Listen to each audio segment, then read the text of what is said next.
What's up, fuckers? We're back with another episode. I'm your host, as always, Justin Martini. The other host to my right, Rise Your Fit. And the other host to my left. Well, we have a little situation. Justice is getting the most extreme cramps I think I've ever seen in a human. So he's currently taking care of that right I'm now. not gonna lie to you. Justice is outside of the studio right now. He's projectile fucking vomiting. He's throwing up. He's downing salt right now. He's literally fucking doing everything he can to get rid of this cramp. He's taking mustard and he's just like squeezing it in his mouth. Like he's going through it right now. And it started with one quad and hammy, but now it has moved on to the other one. So currently both of his legs are, well, not really working right. So, but maybe I have full faith that he's going to join us here in this podcast. But right now he's just recovering. He'll spawn in at some point. Don't worry, guys. Ladies and gentlemen, Jaylane Fit. Thank you. Welcome to the podcast, brother. Dude, it's crazy. This is like my second time out in LA, and I this time was way better than the first. I wasn't a big fan the first time around, but I got you, bro. Hope you're having a better time this go around. Yeah, for sure. We're You got much else planned other than the podcast? Or you just coming in here and flying right back home? Nah, to be honest, I fucking hate it here. Besides this place right here, I fucking hate it here, and I'm gone. Yeah, we're in LA right now. That, we're in bro. Los Angeles. We're in the Stheticboys studio. We appreciate you, Jay, taking the last-minute flight. Everyone's always taking like a last-minute flight to get out here on the podcast, but we appreciate You guys fucking owed me. Am I the only? I'm the first black person on here. No one else flew Spirit. Yeah. Y'all motherfucking flew me Spirit. Like, what kind of shit is that? Bro. Is that a prejudice thing? Like, the fuck going on with that? This was a last minute podcast, Yeah, so this like is that the was last- just the only one available, bro. Only said the nigga gonna get Spirit. He be alright. That's crazy. That's okay. I'm here. I made it. We love you, bro. No, we love you, Jay. You're day one, bro. You're actually. Y'all owe me $70 for the check bag here and back. All right, we got you. We got you. It's crazy. You're literally the first fitness influencer I think I ever met when me, you, and Alex went out to somewhere in Dallas. Because I don't think I met anyone else before you. I thought you met Alex before. I thought he pulled up to your house before. Oh yeah, he did pull up to my house like a month before. But you were like the first guy. First black creator. I'll take that. Think about it, bro. Jay, we've known you now A little over 2 years. a little over 2 fucking years. That is insane. That picture I posted on my story, bro, was from that trip in January of 2021. Bro, it's crazy. I look like shit. Dude, Compared to what I look like now, obviously. yeah. I was like, damn. I mean, You still look the same. we've all came a very long way. When we first met each other, like mentally, spiritually, bro, obviously, physically, like we've all went through a lot of changes. And if we didn't, we'd be fucking losers. Exactly. Literally. You have to go through changes in life, bro. Like it's mandatory. You cannot remain the same person. Like you can't be stagnant. And there's no reason you should be the same person. Like if you were the same person a year ago that you were today, then you're doing something wrong. You got to figure it out, buddy. Because I don't know what the fuck is going on. Because me at 20 years old, 21 years old, it's not even close to the same person I am now at 22. Like you just got to be constantly leveling it up, constantly changing. That's facts. I don't even want to think about me at fucking like 20. Dude, No, that's what I'm saying. God damn. I'm not even kidding, bro. Me at 20 compared to right now, 23, like It is crazy. what I thought even life was and like the morals that I was living is just truly like the sun and the moon, night and day. Like how I treat humans and how I go about my day-to-day life mentally, just everything has changed so dramatically, and it's only been fucking literally 3 years. Honestly, those 3 years have felt like a fucking decade. Yeah. Like since starting like TikTok and Oh shit? yeah, dude. Yeah, I didn't like you at first. I know you Originally hated in the me. Swallows, we did not want you in because you made toxic videos like shitting on people. And we No. were like, we do not want him associated with us like at all. Now, I'm not gonna lie to you, right? I made a couple troll videos back in my day. Okay, That's what the kids call them these days. a couple troll videos, and one day I was just like, all right, you know what? I'm gonna like kind of change up because this is what happened. And I told you, I said this on your old podcast. I remember one day I was this is like my little story. I was scrolling through TikTok, and then I had never posted, and I saw this kid's weight loss transformation. And I don't mean to toot my own horn, but I was like, dude, my weight loss transformation right now like shits on this. Like I'm gonna start posting this shit. And then I posted my weight loss transformation and got a lot of hype. A lot of kids were like supporting me and shit. And I was like, damn. Not only did I land myself on the W side of the fitness TikTok side of like fitness, like everyone's just like calling me king here, and just like it's just like it was amazing. And I was thinking to myself, I was like, wow, I made it to such like a beautiful side of TikTok where I was so used to like that toxic side. So I started making videos, being kind of toxic and making fun of people. I don't even remember what I was fucking doing. It was just stupid shit. But I was like, okay, you know what? I'm gonna fucking actually, for once, switch up my content completely. I'm going to kind of start posting this more fitness aspect of things. And I'm going to see what happens in my life when I start putting out good energy. And I started making like those motivational videos where I was just talking a lot, trying to get guys in the gym, especially over breakups. Like that was like one of my. That was your bread and butter, bro. Exactly, it was my bread and butter. Because I made one video about, because for me, I recently got out of a breakup. Not recently at the time, but I got out of a relationship probably about a year before I started making TikToks, and that was that year where I lost all the weight and shit. So I learned a lot about myself in a year of before making TikToks, and then that whole weight loss transformation, getting into the gym, because the gym teaches you. I mean, we'll talk about that later in the podcast, but the morals and the life lessons you learn just going to the fucking gym has been night and day of like the experience. What I've gotten from the gym. It's way deeper than just getting a cool physique. So the year that I lost all the weight before I started making TikToks, I learned so much about myself. And I learned how to really like get over a girl, and like the shit I did to get over a girl, which is going to the gym, taking care of my, my mental health, hanging out with boys, like doing all the shit I was doing on my TikToks. And I was just like, okay, I know a little bit of information, and I know there's guys out there that don't have this information that could certainly fucking use it. So I was like, you know what? Let me start. I'll never forget. The first ever TikTok I made was I remember calling the audience I was watching. I was like, let me tell you something that no one's probably told you yet. You're a fucking king. And I was like, wherever progress you're making right now in the gym, keep fucking doing it. I'm proud of you.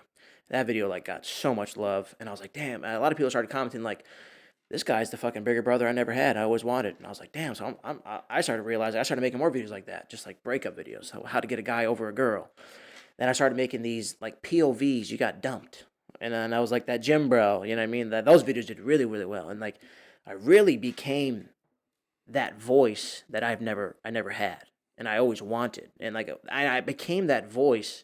I said this in my other podcast. I became that voice I needed when I first started my journey, but I never had. I never had like someone to look up to. But it's so crazy that I became that person for so many other thousands of kids out there that needed those videos at the time. And I still make videos like about relationships because it's my bread and butter. Like if I can help anyone else try to get out of a relationship or try to get out of a toxic relationship and try to better themselves, I'm going to post that content out there because it changed my life entirely. And I told myself, this is going back, I'm trying to like wrap it up. I don't know what the fuck I was even venting about, but like to go back, when I first started posting TikToks, I was just like, I'm going to start putting this good energy out there. And it literally just all came back in abundance to me. Like, everyone really cheered me on, and my transformation has got nothing but love and respect. The whole side of the fitness community, like the whole fitness side of TikTok, is just like nothing but love to me. And I cannot thank literally everyone that's been supporting me on TikTok because that app has truly changed my life. I know it's changed yours. I know it's changed Joey's. But yeah. Where we all started, bro. I just TikTok is the OG. decided to fucking start putting good energy out there in the world instead of bad energy. Because if you put bad energy out in the world, you're just going to get it in return. So. And you talked about like a sensitive topic that a lot of guys that have trouble talking about, like going through breakups, going through, like, with their feelings, like everything. Like that is something a lot of dudes struggle with. So just having someone like that, just to kind of, like you said, bro, have that bigger brother kind of aspect and really help them out. Exactly. Kind of gives them like a different perspective on everything. A quote for you is, you're the best role model and the best inspiration for your previous self. So all the kids that are in that same position, that's where you used to be. Right. You are the best possible role model. You will be able to help them the most because you already lived through it. That's exactly lived through it, and they've seen how much you changed and glowed up from that experience. Because just you're a completely different person now. That's exactly what I wanted. I wanted to like. Was my biggest takeaway too from that was what you just said. Like, I really came to like a life realization about like a year making TikToks, and I was like, dude, there's a lot of fucking kids that like religiously like watch my TikToks and benefit from them, and the DMs I've received over the past 2 years of making content of how I've had kids on the verge of fucking killing themselves, like committing suicide. I know you receive these countless DMs. I know you receive these countless DMs, and it's so crazy to me that like kids look up to us so much as like a role model where we are essentially saving their fucking lives. Literally, bro. And we're teaching them stuff that we've gone through. So like what you were saying, your biggest role model. So any experience that I went through, why not give that experience and information out to the world to someone that can fucking benefit from it, and someone that was in that position or was in that toxic relationship or doesn't know how to get started into the gym. You know, like they could be. It doesn't matter what you are. You know, any position that you are, like starting your fitness journey, it doesn't matter. Regardless, it only came down to like me actually realizing, like, holy shit, the shit I say, it really does help, and that's what literally obviously keeps me fucking posting the content, because I just know that, or I just want to, all I want to do is help as many kids as possible, because I've been there in that same position that a lot of kids are in, and that place fucking sucks dick. Yes, sir. Trash, bro. That boy's here for his range, not his rovers. You know what I'm saying, man? Damn. You know what I'm saying? Jason, I hear you loud and clear. Now, going back to what you're saying, though, like, we've known you for so fucking long, and I don't know what you were talking about. You were talking about how I was making bad videos, and I kind of switched it. But were you going to say anything? Or what were you going to talk about? No, I feel like you were when going you were joining the Rise House. I feel like you didn't really want him in the Rise House. No, it was the Swole House. That's what Swole House. And I wasn't originally in it. Originally, you guys were calling it the Natty House. I was on my first cycle at the time. And then I somehow, like, finessed my way in, and then I was associated with Rise, and that kind of got us all, like, the foot in the door. But I remember in talks of, like, because you would post videos about, like, it was, like, me, Ben Dunn, I think Alex Eubank, and, like, you would just, like, I think you said me, I'm, like, built like a linebacker or some shit. Oh. Maybe now I'm built like a linebacker. I was not then, but something like that. And, like, everyone was like, oh, yeah, I don't know, because, like, he has, like, some of these, like, toxic videos. Like, I don't know if we want that tied in. I actually remember making that video. That's the funniest shit ever. I was hoping you guys would duet it. I did. You guys did. Yeah, you did it. I actually think Ben Dunn did it. I think Alex did it. It was literally like my petition to join this. Oh, I remember that shit, bro. Or make this whole fitness house thing or whatever. That's so funny, dude. I actually remember that video like it was yesterday now. That's so crazy. Wow, bro. Time fucking flies, dude. It's crazy. Like, time flies, but it also feels like forever. It does feel like forever ago, though, yeah. Like, it's kind of like this. It's like half in, half out. Right in front of your face. Yin yang, right in front of your face. Just gotta be heaven. Figure it out. Absolutely insane. We're getting old. We're getting real old. My back's starting to hurt. I got joint problems now. Damn, man. Old heads. How you feeling? I feel great, bro. It's good. Started doing, like, taking care of my body more. Obviously, I mean, being enhanced, I've grown a lot. Jason, I just want to let you know. Yeah, you look insane, bro. Yeah, you look fucking ridiculous right now.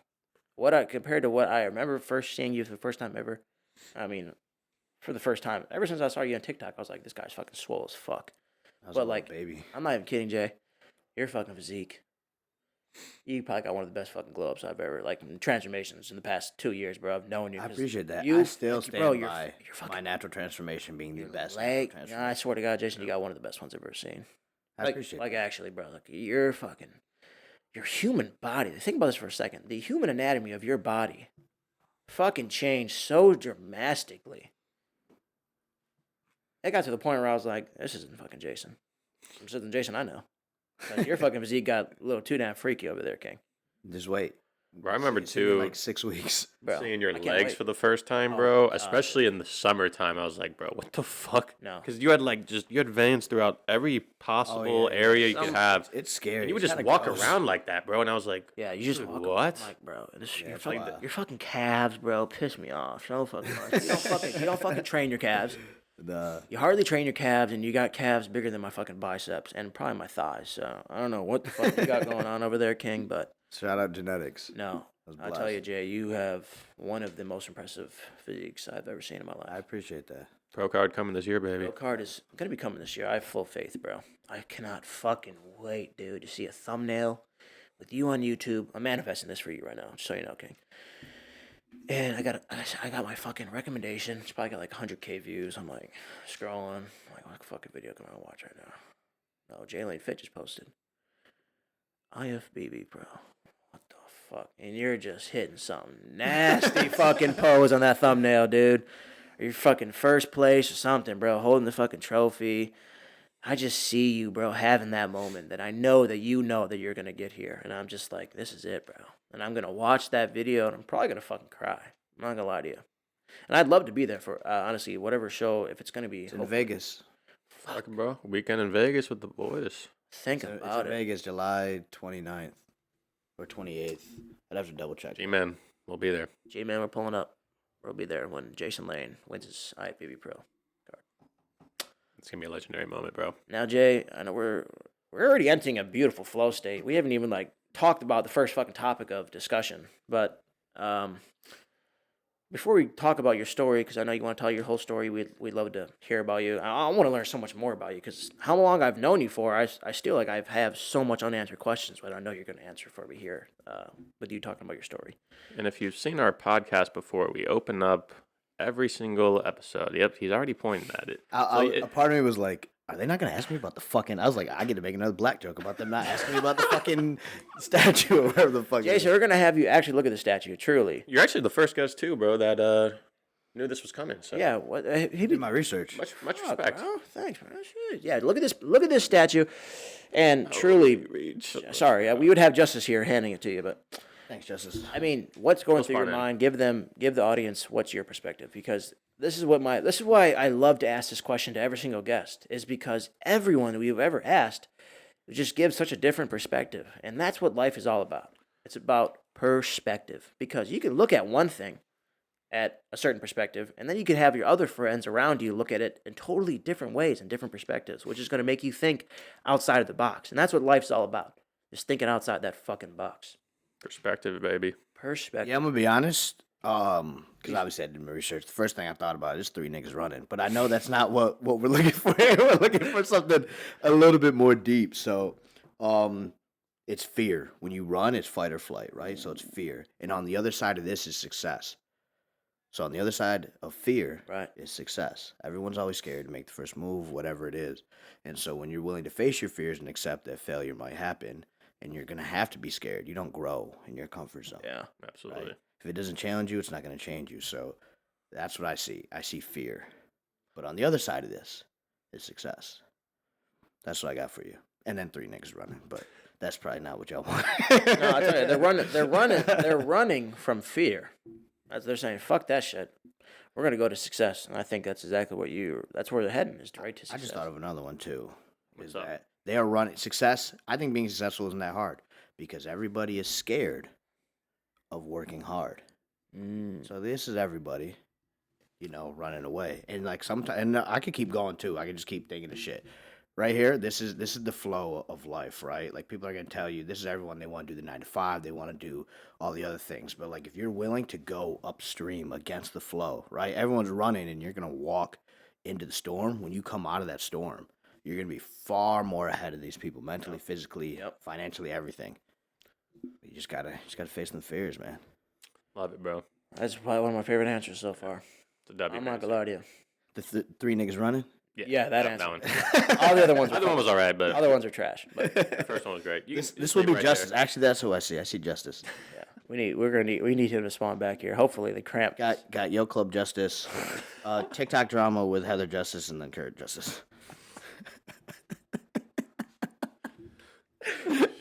We got 3 cursed justices on that statue. That's geeked, bro. That's pretty fucking funny. We love to see it. That's pretty goddamn funny. This is just also a disclaimer. This podcast is intended for a mature audience, so viewer discretion is advised. Damn, I've said the N-word like 5 times. You just not told them? Honestly, bro, I tell them in every podcast. They should know. Any returning guests, they know. Yeah, this is the Stheticboys podcast, Jay. This is the most unfiltered, uncanon. We can talk about anything. We can talk about fucking anything. Do you believe in fucking aliens? Yeah, there's definitely got to be. It's hard for me to wrap my head around that there's not something else out there. Yeah. It's hard for me to believe that it's just us. It's very hard for me to believe when I mean, I know on James' podcast you guys talk about like religion and all that and science, like religion. So like I'm down to get into that, but like we do have religion down. My bad, I don't mean to cut you off. Yeah. We have religion coming up a little later in the podcast. Okay, we'll save it. But yeah, there's got to be something else. If all these things are factual about different galaxies, we're just in our solar system, and then you have another galaxies, and like I believe that there's definitely something else out there. Now, I'm just making sure you haven't had any encounters with aliens, have you? That you even remember? Can't recall. Nah. Have you seen anything maybe in the sky? Any suspicious? Nah, I don't be looking up at the sky. I'm keeping it a buck. You don't ever look up in the fucking sky? And Jason, let me tell you something. Looking for aliens? Sky is the most insane thing. You gotta start. No, listen. You want a mind-blowing fact? You look up at the sky, and you got to realize that never ends. That's why I believe that there's aliens. Let me tell you something. I think you start looking at the sky more. Because no, let me tell you something. You want me to be a sky nigga? Gotcha. I think you can become one. And now listen, once you start looking at the fucking sky a little too much more than what you usually used to look at, like once you start really looking at the fucking sky, and be like, bro, it's like right in front of your face, half in, half out. We'll go take a peek outside after this podcast because I'm sure there'll be a lot of stars out as long as the clouds aren't in the way. I mean, LA's got beautiful weather, so yeah, LA does be chilling. There should be some beautiful stars. A lot of starry nights in LA. After this podcast, we'll just wrap this shit up. I'll probably get a bite to eat. It's this dope ass pizza place in LA. We gotta take it to. Right, it's like probably 15 minutes. Right. You got any good burger places out here? Honestly, no. It's not a burger place. You like egg sandwiches? I mean, who doesn't like a good Sammy Silent? I'm not even kidding, bro. And right, literally like 20 minutes down the fucking street over here in LA, bro. It's called Egg Slut. And I'm not even kidding, dude. No, let me tell you something. One of the best fucking egg sandwiches. If anyone has been watching this and they're in LA, I think they have some in New York. I don't really fucking know where they're at, but like it's called Egg Slut, dude.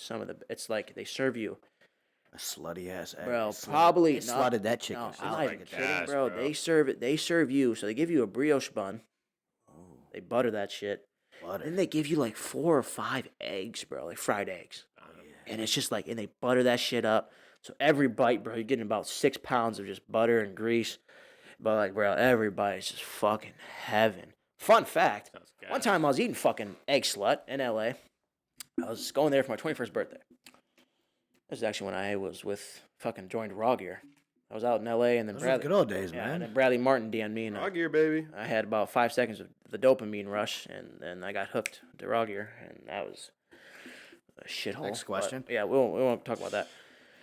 I'm eating my Egg Slut out in LA, and a fucking homeless lady, about 10 yards right in front of me, takes out a fucking Narcan can, or whatever this fucking, what's that can thing you fucking put in your mouth? The Whippets? Whippets. Yeah. This fucking homeless lady. I'm eating my fucking sandwich.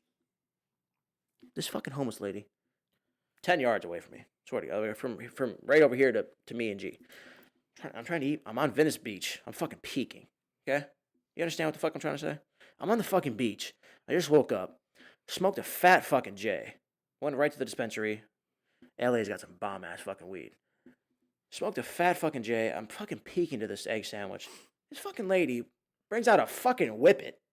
Starts going to town. And I'm thinking, I don't even know what the fuck Whippets are. I don't know. I didn't even know that was a drug. I thought she was fucking downing fucking whipped cream. Or, and I'm like, no, listen. I swear to fucking God, I thought it was whipped cream. And she's going like this, bro, for 30 fucking seconds. And I noticed, like, she's not eating any whipped cream. Like, no whipped cream's coming out. And I'm like, what the fuck you doing, bitch? Like, there's no fucking, like, what are you doing? And then she passes out. Damn. Like, no. Jason, she dies. Damn. So for about 5 minutes, I'm eating my fucking sandwich. I have a video. I'll show it to you. For about 5 minutes, I'm eating my fucking egg sandwich, and this lady is dead. Right in front of me. I swear to God, collapsed on the ground. And she was, like, standing position. With whipped cream in her fucking mouth. Shakes it. Falls straight back on her fucking head. I'm like, oh, she's fucking dead. She literally died. And my boy fills me in. She was like, bro, I think that's fucking, I don't even know, is it called Narcan? I don't know what the fuck it is. But he's like, I think she's on Narcan, bro, whatever. Bro, I swear to God, Jason, this girl was dead. Okay? She hit her head on the concrete, bro. She's dead, bro. I swear to God. I was like, yeah, that girl, she's fucking dead. So I'm just going to eat my sandwich here. By the way, I'm eating my sandwich. I lost my fucking appetite. Just looking at that, I'm like, what the fuck is going on here?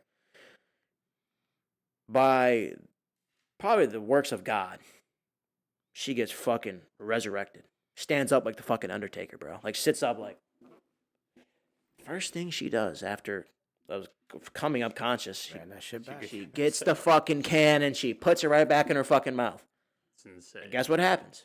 Fucking collapses right again. And then I'm like, bro, fuck this shit. I fucking throw out my fucking wrapper. Almost throw up, and that was just such a fucking disgusting sight to see. And I went about my day. Basically, what I'm trying to say is, kids, if the whipped cream's out, stop spraying that shit, because you might just fucking you might have a pretty insane trip. Man, fuck LA, man. I ain't going nowhere. LA's trash. You got to be careful out here. It's pretty fucked. We just have it out here because weed's legal and stuff, so it helps. Don't worry, I got it out here too. Jay, I heard you got the thing on you. Now a lot of people they don't know what that thing is. You could inform them, but or you could keep it. You want me to pull it out? Is that what you're asking? Is for me to pull it out? We're in the Stheticboys pocket. You can do whatever the Is fuck that you what want. you're asking? Jason Lane, ladies and gentlemen, You gotta protect yourself. has it on him. Good man. Thank you, everybody. I appreciate it. Yeah. No. No, honestly, I salute you, bro, for getting that. It's probably the smartest thing you can do, honestly, in this today's society. Is like, me and Joey want to get one here pretty fucking soon. We want to get a concealed carry, like take the class and shit. You don't need to. Well, if you guys come back, I don't know if you guys have switched your residency yet, but like, as far as like if you guys are back in Houston or back in Dallas or whatever, it's open carry. Like you can just carry. I don't have you can't carry as many places without a concealed carry. But you don't allowed need to carry. one. Bro, I literally this is what's fucked up in Texas. When I bought my gun, I had never shot a pistol until that day, and I was able to buy a pistol. I still had my New York ID. I was a Texas resident. I had a lease there and everything. So like, we had that, or my car was registered there. But like, I'm like, you guys just sold me a gun, and I've never shot a pistol until just now. I shot a shotgun like 5 years prior. that's fucking. That's And I was like, Texas I can life, bro. have this shit on my waistband and just walk around. That's Texas for you. That is crazy. No, we definitely want to get one soon because It's tough out here though in LA. You guys got to go through you guys might have to wait till you guys are here longer. Like approval process, like referrals. I think You got to know people for like a handful of months, or you just know the right people. we'll probably just do it in Houston. Yeah, as soon as we we got our get- crib in Houston, so we do have the lease and everything. Our cars are registered in Houston. Yeah, that should so, be smooth. But we'll run that up. So, Jay, I'm gonna honestly give you the floor now because a lot of people out there they might have been following you since as soon as you started posting. Excuse me. As soon as you started posting on TikTok. So anyone that doesn't really know the full story of Jason Lane and who the fuck really are you? Who's Jaylane? Who is Jaylane? I'm going to give you the opportunity now to tell that story. So literally, this is what I want you to do. I want you to tell everyone back at home, what got you in the gym? What made you even think about? I know you have a sports background, so you talk about all that, but just talk about your whole fucking story, dude. Really, I want to know everything about you, And just how you got to where how you you are got now. to who you are right now, and how you became Jaylane Fit. All right. Well, to answer the first question, or the question of who is Jaylane, Jaylane is a kid that grew up in an environment in which I was not supposed to be successful, and I feel like I was counted out and decided that I was much greater than the situations that I was in. And through understanding that in life, you either get right or you get left, because I have siblings who were dealt the same cards, I somehow put myself in a better situation. I think that's greatly to having a strong mindset and being able to understand that adversity is the only way to grow. Yeah. And so I decided that you get right or you get left, and I wasn't going to get left, and so I put my head down. So that is who Jaylane is. And hold on, and to add on to that, Jaylane is someone who I honestly, my passion is just inspiring people. Ever since I got the first DM of saying that, yo, you inspire me, I heard your story, you inspire me, whatever, that to me, I've always been a very selfless person. I got that from my grandfather. He would have taken the shirt off his back for you, and so I do the same way. I will go above and beyond for the people that I care about. But on the flip side, if I'm not that cool with you, I don't share much sympathy Right, I or respect empathy. that, bro. Yeah, but if we go way back, growing up, it was just me, my mom, and my sister. This is back in New York. That's where I'm from. 585. If any of the listeners are from there, and it was just me, my mom, and my sister in a 2-bedroom apartment. It was me and my mom upstairs. My sister had a fake room in the basement or whatever. So that was the majority of me growing up, and I would see my dad on the weekend. My mom and my dad were never together. I was actually an accident. I was not supposed to be here. And I'll say that and be like, oh, no, you were supposed to be here. No, motherfucker, I was not. I was not planned. I was not supposed to be here. Obviously, it's a blessing that it worked out. You're here for a reason, bro. And I'm here for whatever reason. But, yeah, so I would go and see my grandparents on the weekend. So it'd be my father's mom and dad. That's my grandfather that's tatted on my arm. And so growing up, I didn't quite realize all the situations that I was in until I got a little bit older. But growing up, my dad struggled with drug abuse problems and stuff like that. And I remember looking back at it now, he was growing weed on the side of the house at one point out where we were staying. I remember, I don't know how old I was, maybe, it's so hard to put. I don't know if this is 100% accurate, like 10 to 13. I remember being dropped off. We went into the city of Rochester, and I remember like being at this one house for like a few hours with just this random dude. He had like a ton of pit bulls, like locked up in this one room. It's some shitty trash house, and like my dad was gone for like a few hours. I was playing Bones, which is some like card game or some shit with this like literally just looked like some old head, probably fucking like drug dealer. So looking back at it now, it's like I wonder if my dad had to go do some things, because he owed this person money, Right. and like I was just for some reason with him that night or whatever, and I was just stuck there for whatever reason. But like looking back at it, now, I was like, I would never put my kid in any random situation like that. And so we'd have issues. So I have a brother, an older brother, a younger sister, and a younger brother from my dad. And I'll just say my stepmom for easy reference. And so at one point they were all living at my grandparents' house. So when I'd go there, it'd be my grandparents there, and then they were set up in the basement. And I remember like it wasn't until I was older, but like things would go missing of my brother's. Like he'd get a new bike, and then a few months later it's gone. Or he'd get a new like system, like Xbox, I think is what it was at the time. The first ever like Xbox 360 or whatever. Sure. And it'd go missing at the time. Then he ended up getting a new one, and I like never really understood why. And I remember one night, this is just one instance that really sticks out. We're up playing Xbox way later than we're supposed to be. And so as a kid, when you're up super late and you hear noise, everything's off in the bed. So we hear like a little bit of noise from like the room next to us, which was the parents' room or whatever. And so we were playing Fable. Fucking cut that. That's the dated. That's how dated this is. So if anyone out there has ever played Fable, or someone could look up what year that game came out, like that's we can figure out how old I was exactly. But we cut off the bed. We cut off the game. We act like we're sleeping. And I remember my stepmom came in saying that like put something in front of your door in case like your guys' dad comes back, you guys can hear him. And she was like, don't give him anything. Like if he asks for something, like just don't give him anything. So at the time I had a PSP, which was somewhere like in my bag somewhere. And then I felt rich at the time. I had $140 because it was just recently I think it was my birthday.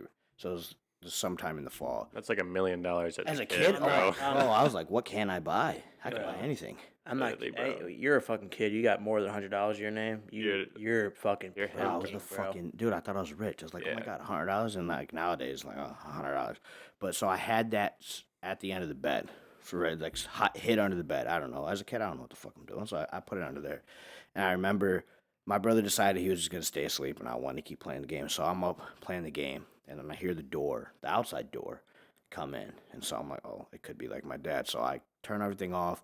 I fake like I'm sleeping. And of course, like he comes in, I hear the laundry basket move or whatever, and I'm sitting there, and I remember him being like, "Buddy, are you awake?" Like asking if I was awake, and I'm like, obviously wide awake, but I'm like acting like all sleepy, and I'm like, yeah. He was like, I remember saying, he's like, "Where's your PSP? My buddy's got a computer. He wants to like I can get you a bunch of games downloaded." And had I not been warned prior, I would have like sat there and like gave it to him. And that wasn't a gift from my dad or like that was from I believe my mom that I'd gotten that. And so I was like, I don't know where he is. And so he starts like rummaging through the room, like looking all over. And I remember him lifting up. I can see it like perfectly. Like I'm in the bed. I'm a little kid, so my brother's sleeping next to me. I remember him lifting the mattress. And mind you, it's like dark. It's only the light from the hallway. I remember seeing his hand reach under, his face like get like excitement, grab the cash, and literally didn't say anything and just like walked out. And then I remember going upstairs telling my grandfather and stuff, but like it was just crazy that like my dad was willing to, obviously there was deeper problems than that, but like to take from your own like child is like absolutely insane. And so like that caused me to not go over there for a while when I was younger. And it wasn't until I got to like high school that I started to like see my dad again. Like as I was little, like my mom didn't want me over there, like super obviously a super like shitty situation. But another thing that was really asked too when I was younger is that my stepmom didn't treat me as if I was one of her own. I was just my dad's son or whatever. So like we would get presents on like Christmas. I'd get stuff from my grandparents and everything. I was the favorite of the grandparents. And then I remember like it'd be Christmas and I'd see like my brother, he's get an electric dirt bike and all this shit, and then I get like one little shitty gift because it was like all. And I remember just sitting there like as a kid, like I didn't know. Now I obviously know why, but I was like, are they better than me? Why? How come he got all this and like I didn't get like anything? Like he got a fucking electric dirt bike, and or I see him get the Xbox, or I see him get a new bike, and I'm like, I got some like stupid little like toy. I was like, how come I didn't get anything that I asked for? And like I didn't understand that until I got older. But fast forward about like ninth or 10th grade, I'd excuse me, I'd go over there like every few months. Um, and actually, the first time I ever smoking weed was with my dad and my brother. I think it was like 10th grade. It would just be maybe like a weekend or something like that. It wouldn't be very long. Just see like my brother and like catch up on stuff like that. And then as we went through like 10th grade year, 11th grade year, things on the other side with my mom started to hit the fan. So when I was in 5th grade, a little bit of a backtrack, my mom got married. So I went from she was a waitress, so she wasn't making a lot of money. To she married this home builder. He owned his own like construction company. So I went from being broke to being privileged. I didn't realize I was privileged till I went back to broke again. But like we would eat steak like sometimes multiple times a week. I got everything that I wanted, and my stepdad was more of a father than my actual father. But like 10th grade, things hit the fan with him and my mom was in Florida. Um, and like this is when I was forced to become a man. Was 10th grade, because my mom got sick in Florida, and I guess her and my stepdad were arguing or whatever, and it got to the point where it was like, she was like, "I'm over this." And I remember, um, I knew that she was sick in Florida, but I didn't know. I was, let's see, 5th grade, 14 or maybe 15. I have an older sister from my mom's side. So she was like 19 at the time. No, she would have been like 19, or like she was like 19 and 21 at the time, somewhere in that range.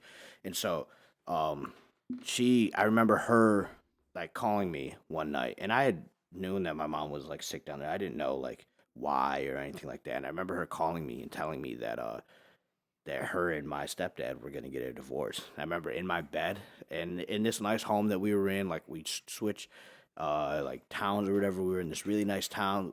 For the longest, we were talks about building this big, beautiful house, pool in the backyard. And I remember like just crying in my bed, just like all alone. Like, and she had told me that like I needed to like go down there and like try to help her come back. And so I flew down.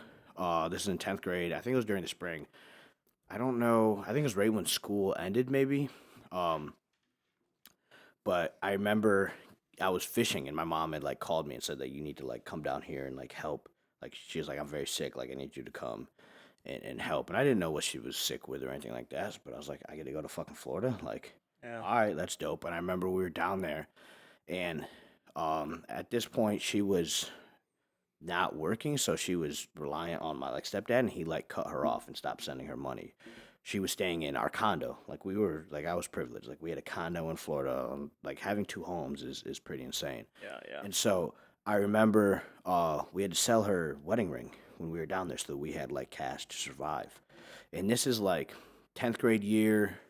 I remember we get back from Florida, like all the Florida. I thought it was dope because I got to carry the cash. She had me carry it, so I felt like I had like thousands of dollars in my pocket, and like I was She was trusting me managing the money or whatever. But me being down there really helped her mental and get to the point where she could come back. But I remember we came back, and we were living out of like a hotel for like 2 weeks, and then we had to move like 30, 40 minutes away from where I went to school. But she didn't want to, like, this is going into my junior year. Like, this is supposed to be like prime football time. Like, I played sports. So she didn't want to like switch like school districts. So I remember my coach, he's like a dad to me. Shout out Coach Watt. He would drive me home from practice because my mom wouldn't be able to like come and pick me up or whatever. And like at the time, like I didn't understand the significance of that. But like that's like 30 minutes out of the way. He's got kids of his own or whatever. Yeah. And so like I look to him as like a dad, and it's like super dope. So we were like 30 minutes away, in a 2-bedroom apartment. And I remember having to pack all my stuff from our old place and move in here. And then throughout the settlement, we got a lease that was a no, it was 3-bedroom, nice like townhome, like upstairs, downstairs, right next to my school, like walking distance. It literally was like a 5-minute walk. And then throughout being there, my mom's mental health dropped again. And I remember when I grew up, it was my sister and my mom that would argue. I was the golden child. I'd never argue. And I remember us getting into fights so bad that I'd like put holes in my wall, like I broke my closet door. And I remember like screaming at her one time. And you guys know Deuce. You guys have met Deuce, right? Yeah. Yeah, it's he was my roommate now. I remember texting him and like asking like if I could go because like it was just like so bad. Like she'd have random people in the house. Like they'd have like it was just like so like off the wall craziness that would be going on at the house. And I didn't care because I had freedom. But like it got to the point where we'd start like arguing or whatever. I remember asking Carice, I was like, "Yo, can I like spend a couple nights at like your house?" And he was like, "Yeah, let me ask my mom." And then I'm like, "Okay, bet." I'm sitting there. He texts me back. He was like, "My mom wants to talk to your mom." And I'm like, "Oh, fuck. I have to stay here." So I just like locked myself in my room. And this is like right after I tore my ACL too. Like I used to be so fucking fast, super athletic. And then just like that, I would play and I get hurt. And so I'm recovering to the point where I'm walking and stuff. But I remember she had gone down to North Carolina for whatever reason and she was gone for like a week or so. And I'm in class, and I remember getting pulled out of class. I wasn't a great student. I went to summer school a handful of times. Like I fucking hated school. I did trade school, and I remember getting pulled out of class and getting pulled into like the principal's office, and it's a fucking CPS worker. And I'm getting like interrogated about like my like living, like what is my mom doing, like do I have food, the bills being paid, like all this stuff, and I remember they came to the house too. I told my sister because I didn't have a car. She came over or whatever, and like inspected the house to make sure like it was like safe living or whatever. And it was like the time that she was gone, I'd made some money.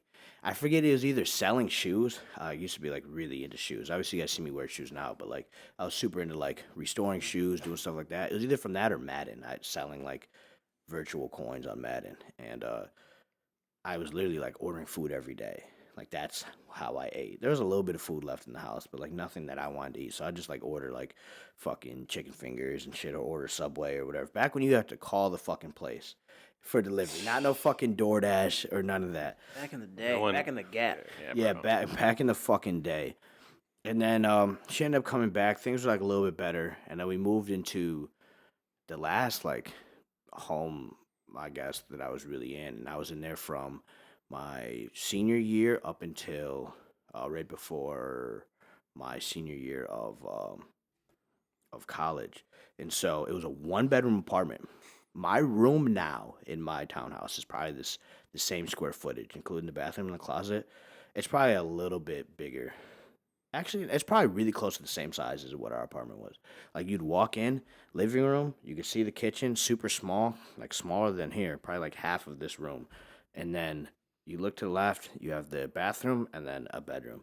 And so throughout my like years of college, when I would come home for winter break, which is like a month and a half, I would live out of the living room. My mom would live out of the one room. And then in the summer, because I had a girlfriend, she wanted to give us like our space. She would move all her stuff and like live out of the living room. Like she'd get ready in the living room, like all her stuff there, and I would go and she'd give me the room. She still had like stuff in the closet and stuff, but and like at this point, I would have to like help out sometimes with the rent or like I wanted Wi-Fi, I paid for Wi-Fi, and it wasn't until this because that's like my mom made like either like 15 to 20K a year.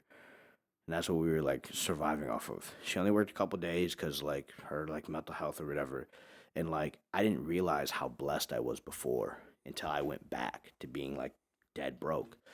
And so fast forward some years through college, it comes to my sophomore year. I get my associate's degree in criminal justice. I decided that I want to do a 4 year because I wanted to be a state trooper.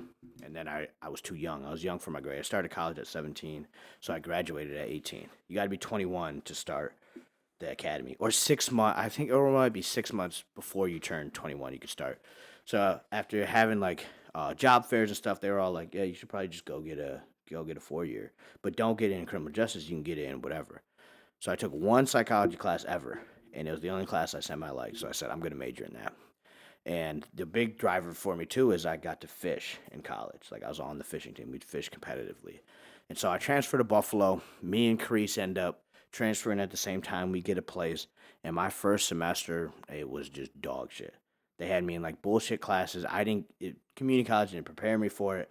My GPA was, like, a 1.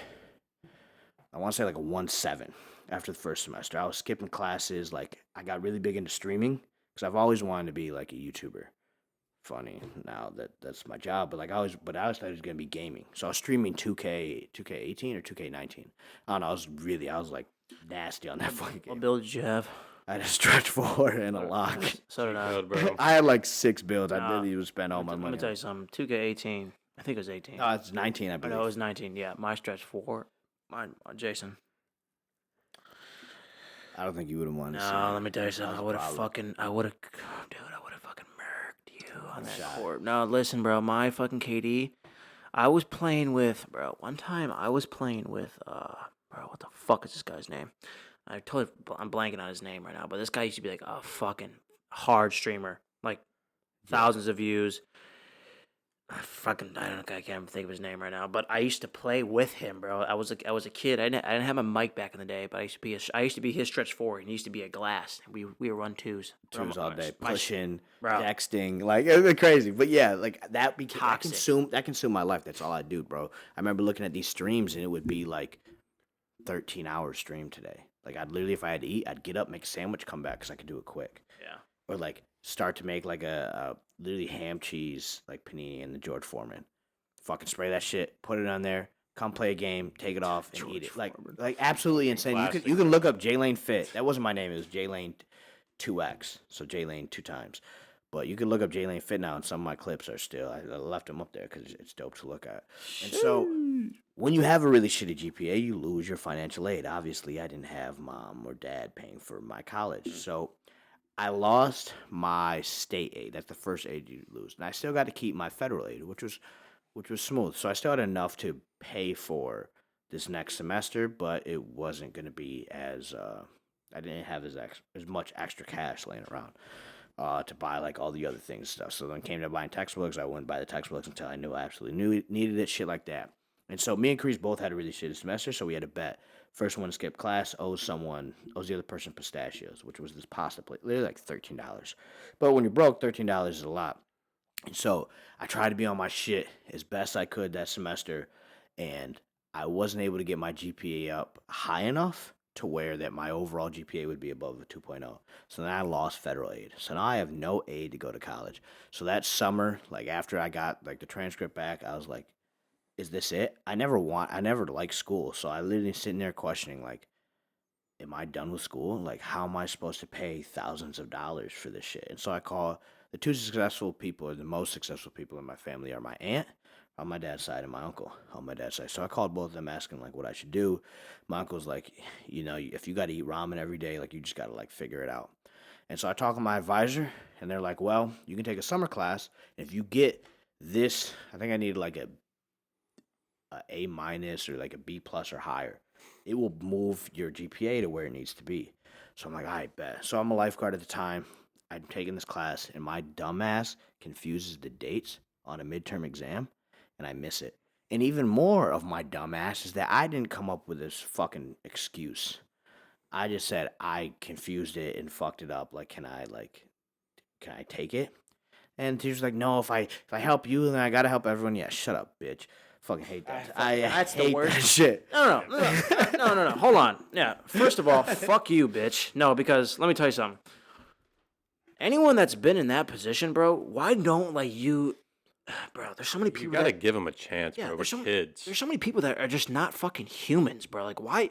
Do the fucking human thing, okay? They take their job and shit too seriously, so bro. Seriously, bro. I go to like establishments and I got fucking old heads, bro, giving so much a fuck about their life, bro, or like their job and everything. They're like, is it that deep? It's not really that deep, bro. Like, people make mistakes. I don't understand. People. Sorry, I don't mean to fucking. No. I'm just saying though, like, so many people are just not human, and it's very, very sad to see. Yeah, like 100%, and especially because I've had teachers on the other side of that, but. Long story short, I should have came up with a better excuse of why I missed the test. I didn't. And so after doing the math and getting an F and getting 0 points, I realized that, like, even if I got 100 for the rest of the class, mind you, I ain't getting no fucking 100. Who the fuck you think I am? Fuck that shit. Not I, said the fly. And so I'm not getting no fucking 100. And so that really kills my motivation. And that was at a point where I was really down bad because I was like, what am I going to do? Like, I just fucked up. I fucked up so bad. Like, I'm screwed. I can't go to school next semester. I can't afford that. And so I considered like taking out a personal loan or whatever. And the other thing too is I wanted to fish. I still wanted that. Like was one of the only things that brought me joy was being on like the fishing team. And because I didn't have a boat, the only way that I'd get my way to be able to fish tournaments was by earning points by doing all the events, fundraising for this. So I had to be in Buffalo. Where I grew up is about an hour from Buffalo. So it's similar to like a little bit farther than like Fort Worth to Dallas. Like I didn't live to where like driving from Rochester every time there's an event would make sense for me. And so I had to come up with a plan of like, okay, how am I going to be able to afford to like get to Buffalo? And my buddy at the time, his mom was a manager at Walgreens, and I ended up getting a job as a shift lead, which is an underpaid manager. I think I was making like $15.50 an hour, but I still had to find like a place to live. So I got the job, and I'm looking at renting a room. I'm looking at like all these things, and it's like anywhere from like $350 to $450 a month. That's like a whole week's check for me to rent a room, and I'm living with these random ass people. And one of my friends from community college saw that I was like looking for places in Buffalo, and she's like, "We have like a little room in like our house." She lives with 4 other sorority girls. It was not the sorority house, but it was full of sorority girls. And I was like, "Yeah, I'll come look at it. Like how much?" And she said like $200. So one, it's half the price of all the other ones. I live with one person that I know, and there's no lease. It's just month to month. If I decide I want to leave for whatever reason, I'm not tied in. Yeah.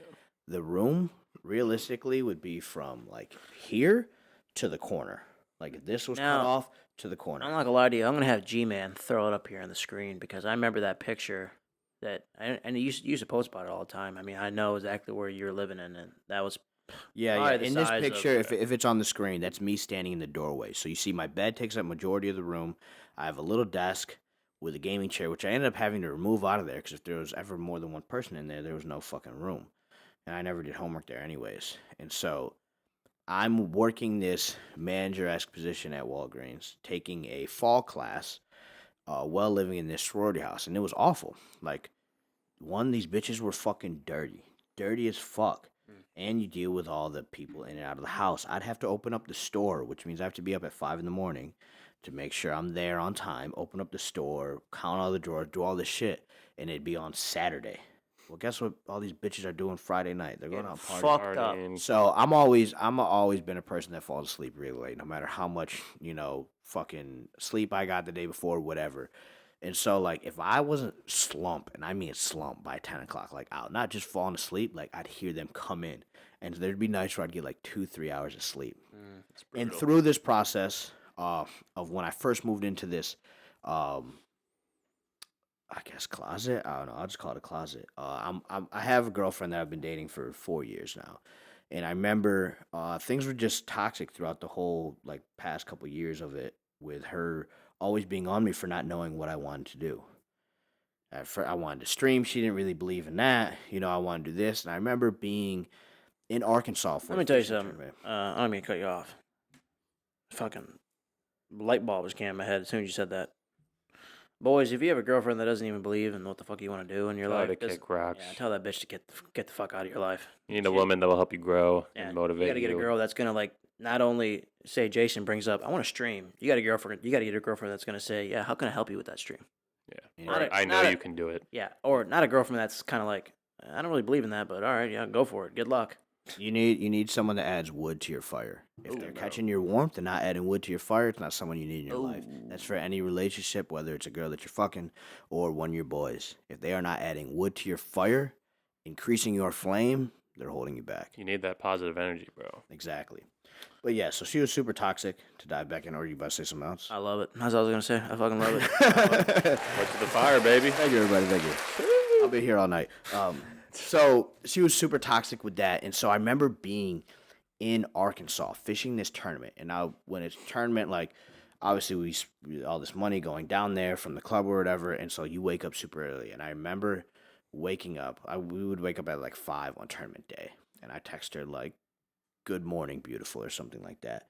And then I remember, like, we're waiting in launch. And so, like, it's like 100 boats just waiting in, like, the one bay waiting to start the tournament or whatever. And I remember looking at my phone and getting a text, and it said morning. Just morning. And I text back, like, that's not the morning I was expected. And then I remember the text. I could see it. It says, well, you're not the boyfriend I expected. And I was like, I didn't answer that shit. I put it back in my pocket and just like worried about the tournament. And then we're driving from Arkansas to Nashville. That was our stop. We were gonna stop in Nashville. Fuck.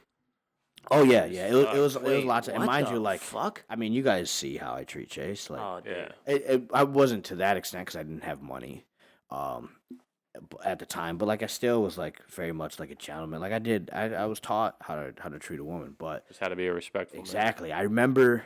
Oh fuck, what's this chick's name? It's some like famous like model. I don't know if it's Julia Rose or some shit. I don't know if that sounds familiar. But this chick flashed an MLB game, like she's in, and it was on Twitter.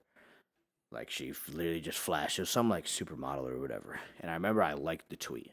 Now looking back at it now, I should have never liked the tweet. But I remember getting a text while driving from. I think it was actually from Nashville back home. Getting a text blowing up on me, saying all this shit. And I remember being like, I'm not doing this anymore. Like, we're done. Texted her that we were done. And I was supposed to see her the night when we got back. And mind you, it's probably like an 8-hour drive or some shit. And so we do end up hanging out that night. I still like went over and saw her. But like, it was just like very like, the vibe was in the air that like, this shit's over. And so this is October, if I had to guess, it probably would have been like October 25th or so that I got back. And so I remember. What year is this? 2018? No. I'm trying to think. 2018, I think, actually. I don't know. It was going into my fourth year of college. I graduated 2016. Wait, how old are you? I'm 24. I turned 23. I'm catching up to you, gang. You'll never catch up, though. I know, but Always be nice. I remember when you were 23 and I was 22. Yeah, those are the good old days. But, yeah, What happened to those days, man? Hey, man, they're behind us. They made me who I am now. Amen. So, fuck. Oh, so I remember, like, get up to leave, like, give her, like, a hug goodbye, and we can both, like, know on our face. Like, after I told her that, like, we were done, she was like, I still want to, like, see you tonight, you know, the whole spiel. And then I remembered leaving and crying the whole way, like, back to the fucking closet. And so, like, a day or two later, she says she wants to come over and talk. And I remember, the feeling, bro. When you care about a girl and, like, watching them cry is, like, so bad. She literally sat on my bed for probably, like, 2 hours, just, like, crying and, like, pleading her case. But I had made in my mind. And, of course, I had, like, homeboys that I was talking to, like, reassuring me, like, yeah, this is the right thing to do. Like, yeah, like, this shit's deaded. And, decided, like, nope, I'm keeping my foot down, like, we're done. And then 2 days after, like, I guess that's when we, like, officially broke up. October 29th. I started working out. So I'd played sports in high school and stuff, but I looked in the mirror, and the whole time throughout, mind you, I went through college. I started dating this girl my senior year. She was my second body. And my first one's like a technicality. Like, at least stuck my dick in. She pushed me off, said it was hurt. That was it. But insertion, I guess I still count that. Count it. But that was my first time actually, like, having sex was with this girl. Count it. Fucking count it. And if the audience counts it, that means it counts. So, Valid. I remember all the time I'd go out. I never drank either until I was like 20. And I didn't drink that much either if I did drink. But I remember we'd go out and I'd always tell my boys, like, go shoot your shot. And they'd always be scared. Always be fucking scared to shoot the shot. And so I remember, like, okay, now I'm single. Like, I looked in the mirror. I was like, bro, you're supposed to, like, get girls now. Now that you're single, you can, like, live it up, have the freedom. I was like, you look like shit. And you are in a shitty-ass situation. Like, you are not going to pull no bitch. You're staying in a fucking closet in a sorority house, and you look like dog shit. And so I was like, all right, I'm just gonna get back in it. You're being real as fuck with yourself, bro. If you're not, then you're cheating yourself. That's not a lot of people who do that, though. You have to criticize yourself, bro. Not a lot of people make change. Honesty and change, bro. You gotta be honest with yourself. You gotta check yourself. And then you can check The yourself. majority of Americans, bro, are obese. Like, it's crazy what this world has come insane. to. Technically, I'm obese if you do BMI. You're probably obese. I'm definitely obese, bro.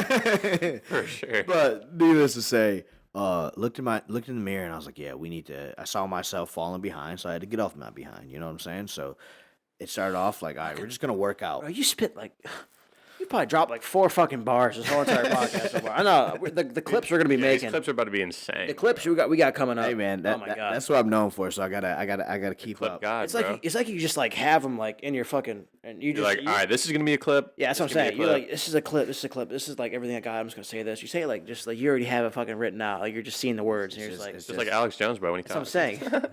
Fucking A. It's just all the life that I've experienced. I've always been someone that people come to for advice and stuff, and I think it's just from all the trauma, if you want to call it. I don't look at it any of it as trauma, but it started off a week, and I remember I'd just go in the gym, and then like I knew I needed to get in shape again, and I'm thinking like I was in shape when I played sports a little bit, so like I'd run like a mile every day and try to run it faster and faster. Did you know much about like weightlifting and shit when you started? Not really. Like the knowledge that I had known was fucking like Hodge twins and Rich Piana. Like that ain't really much. And Hodge twins. And I discovered Greg Doucette throughout this process, and so that like helped me a lot. But I remember I made it 7 days in a row, and I was like, you know what? Let's see if I can't make it a month in a row. What's that? 30 days. So I make it 30 days in a row, and then I'm like, okay, I did 30. What's next? 50. Make it 50 days in a row. And throughout this process, I don't know what date it was at. Maybe around like 30, I decided to start posting fitness stuff on my Instagram. It was still JC on at the time. It wasn't Jaylane Fit yet. And so after I hit 50, I was like, fuck it. I hit 50. I got to hit 100. And so I ended up making it to like day 80 something. I met this dude, Tyrell Bailey, and he talked me into competing in bodybuilding. He's like, bro, you got great genetics. You're just like a smaller version of me. I was like, oh fuck, like all right, like I'll do it. So I had a show that was gonna be March 13th and March 28th. NMA show, I don't know, Natural Muscle Association show was gonna be the first show, so complete natty, and then it was gonna be Mr. Buffalo. And so I remember that was at like day 80 something. I make it 100 days, and I remember asking my story, like, do I finally take a rest day? Or do I fuck a rest? Do I just keep going? Everyone's like, nah, you got to keep going. So we kept going, and this is the COVID year. And so I remember the gym gets closed 6 days out from my first show, and I'm sitting here thinking like, bro, they're gonna cancel my show. And I had prepped. I started off with the coach. I realized that he didn't know much more than I did. I'm gonna prep myself, which was kind of a mistake because there's definitely some big mistakes that I made. Some days I do like 2 hours of cardio on the stairs. Run that shit. Like I was lean, and like I stand by this. I have the best natural transformation. You might have lost more weight, but you did not do it in the time that I did. You did not transform the way your body looked in 120 days. It's actually the best pictures like day 1 to day like 109. But so my shows get canceled. I still ended up doing like a photo shoot and went through and got my tan and had one of my boys like take pics. And I remember he was talking to me about starting TikTok. I was like, bro, I think you need to get on TikTok. It's the new wave. And I'm like, nah, bro. It's like, I'm just going to stick to Instagram. And like, once I had this crazy transformation, I'd pay accounts to post my transformation because I'd get like a bunch of followers from it. And then I'd get all the messages like, oh, he's got gyno. He's on roids. Like, roids this, roids that. And I'm like, no, I've had gyno. And I would like be clapping back, fighting with people in the comments and stuff. I was like, bro, I've had gyno since I was 13. Here's a picture of me. You can see the gyno busting. I was like, I didn't hop on juice. Like, that's your only excuse is that I got gyno. I was like, and realistically, I was like anywhere from 165 to or 163 to 170 pounds. And the pictures that like people are like, you're on juice. That is not a very big person. That's a little body. Yeah. But I was shredded. I was super lean. And so, right in between the first show being canceled, after I do the photo shoot, I remember my mom wanted to go. She had been out of work for a little bit. She wasn't essential worker. Is that what they used to call them? Yep. Yeah, she was a waitress still, so she wasn't working anymore. But when you were on unemployment, you got a lot of money. Got like $725 a week, I believe it was. No matter like what your job was. If you made a lot of money, you would get a little bit more. But like that was more money than my mom was like ever pulling in a week. So, like a March 25th, around there sometime, my mom drove out to Buffalo. She was going to go down to North Carolina again and visit her friend that she visited the last time she went down there when I was in 11th grade and like had CPS coming or whatever. So she's going to visit the same friend that she had met many moons ago. And I didn't realize this, but my mom's mental health was deteriorating just being stuck at home. She was a byproduct of routine, and she lost that routine not being able to work. And so she had went down there and for lack of better words, like became mentally ill and like lost her mind. And I remember getting like texts from like family friends like, "Hey, is your mom doing okay?" I'm like, "Yeah, I just talked to her the other day," but it took her like 4 days to get down to North Carolina from New York. It's like a 8 hour drive. It should not have taken that long. And I remember just the things that she would say were just like so like completely like off the wall. Like I remember being on the phone and she's like very frantic. She's like, "The GPS is wrong." She's like, "It's not. I just want to go to the laundromat. Like it's not taking me there." It's like I've been driving in circles for 4 hours. And I was like, "You just type in the laundromat and you go. Maybe you missed a turn." I was like, "I don't know. It's definitely working." And she's saying like music doesn't sound like the radio's not working. Like I know these songs, but they don't sound how they normally sound. Just crazy stuff. And it got to the point that she got so mad at her phone. Mind you, she is in North Carolina. We are currently in New York. She threw her phone out of the window um, while she was down there. And then I remember getting a call from some random number that was a North Carolina number. And she told me this.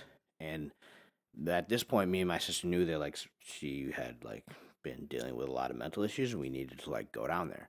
But now we're like, how the fuck are we supposed to find our mom in all of Charlotte? And so we devised a plan that we were going to go down there, rent a car. My mom had drove down there. And so I'll drive her car back with my mom because if my sister and my mom are in the car for a long time, they're going to butt heads because they always argue. And so that was the plan. But we weren't really sure how we were going to find her. We had known of like she had checked herself into like a hospital and we had the last location. And literally the next day we left on a flight at like 5 a.m. And so we literally we get there like 7 or 8. We spend like the whole day looking for her. And at one point, my sister's like, "Oh, I have her debit card account or whatever. Like we can go see where her transactions are." And so she turned on notifications and like we'd get a transaction. "Oh, she's at Burger King here." And we'd go drive to the Burger King and try to see if we couldn't find her car. Mind you, she's in a car from New York with yellow plates. None of the plates down there are yellow. Yeah. So it sticks out. But she had a car that was just like regular traffic or whatever. And so I remember we were looking all over, and then it's literally went into the night. And as it gets later and later, we're like, what are we supposed to do?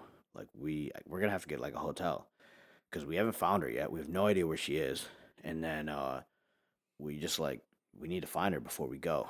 And so it's like 11 o'clock when we get a notification that she's at this gas station withdrawing money from an ATM, which is like the worst possible thing that could happen because we can't track cash. Every debit card swipe we can track. So we drive there. We asked the dude, like, "Have you seen this crazy, like, short, like, white lady? Like, have you seen her?" And like, "No, I haven't seen anybody." It's like, "I don't know how you wouldn't have seen her." She was like literally like frantic, like being like ridiculous. And so we're sitting in the parking lot of this gas station. I'm like, I literally don't know what to do. And I'll send you this so you can put it on screen. But I tweeted out pictures of my mom saying that she is missing in Charlotte, North Carolina. And no one knew that it was going on except for like me and a couple of my close friends. And like it got like 16,000 retweets. And so, because I was literally like, at that point, I was like, I literally don't know what to do. Like, my mom has lost her mind. And she's just driving around. Like, I don't know where she is. I don't know if I'm going to get a call saying that they found her ID and they traced it back. Like, we have your mom here. She's in critical condition. Or, like, we have your mom here and, like, she's killed somebody or even worse, she has been killed. And so, super defeated, we go back. And my mom had a old Samsung that would basically be it had no cell service, but if it was on Wi-Fi, you could still text. She had my sister on Snapchat, and so it's like 3 a.m, and my mom calls my sister on Snapchat, and I answer it.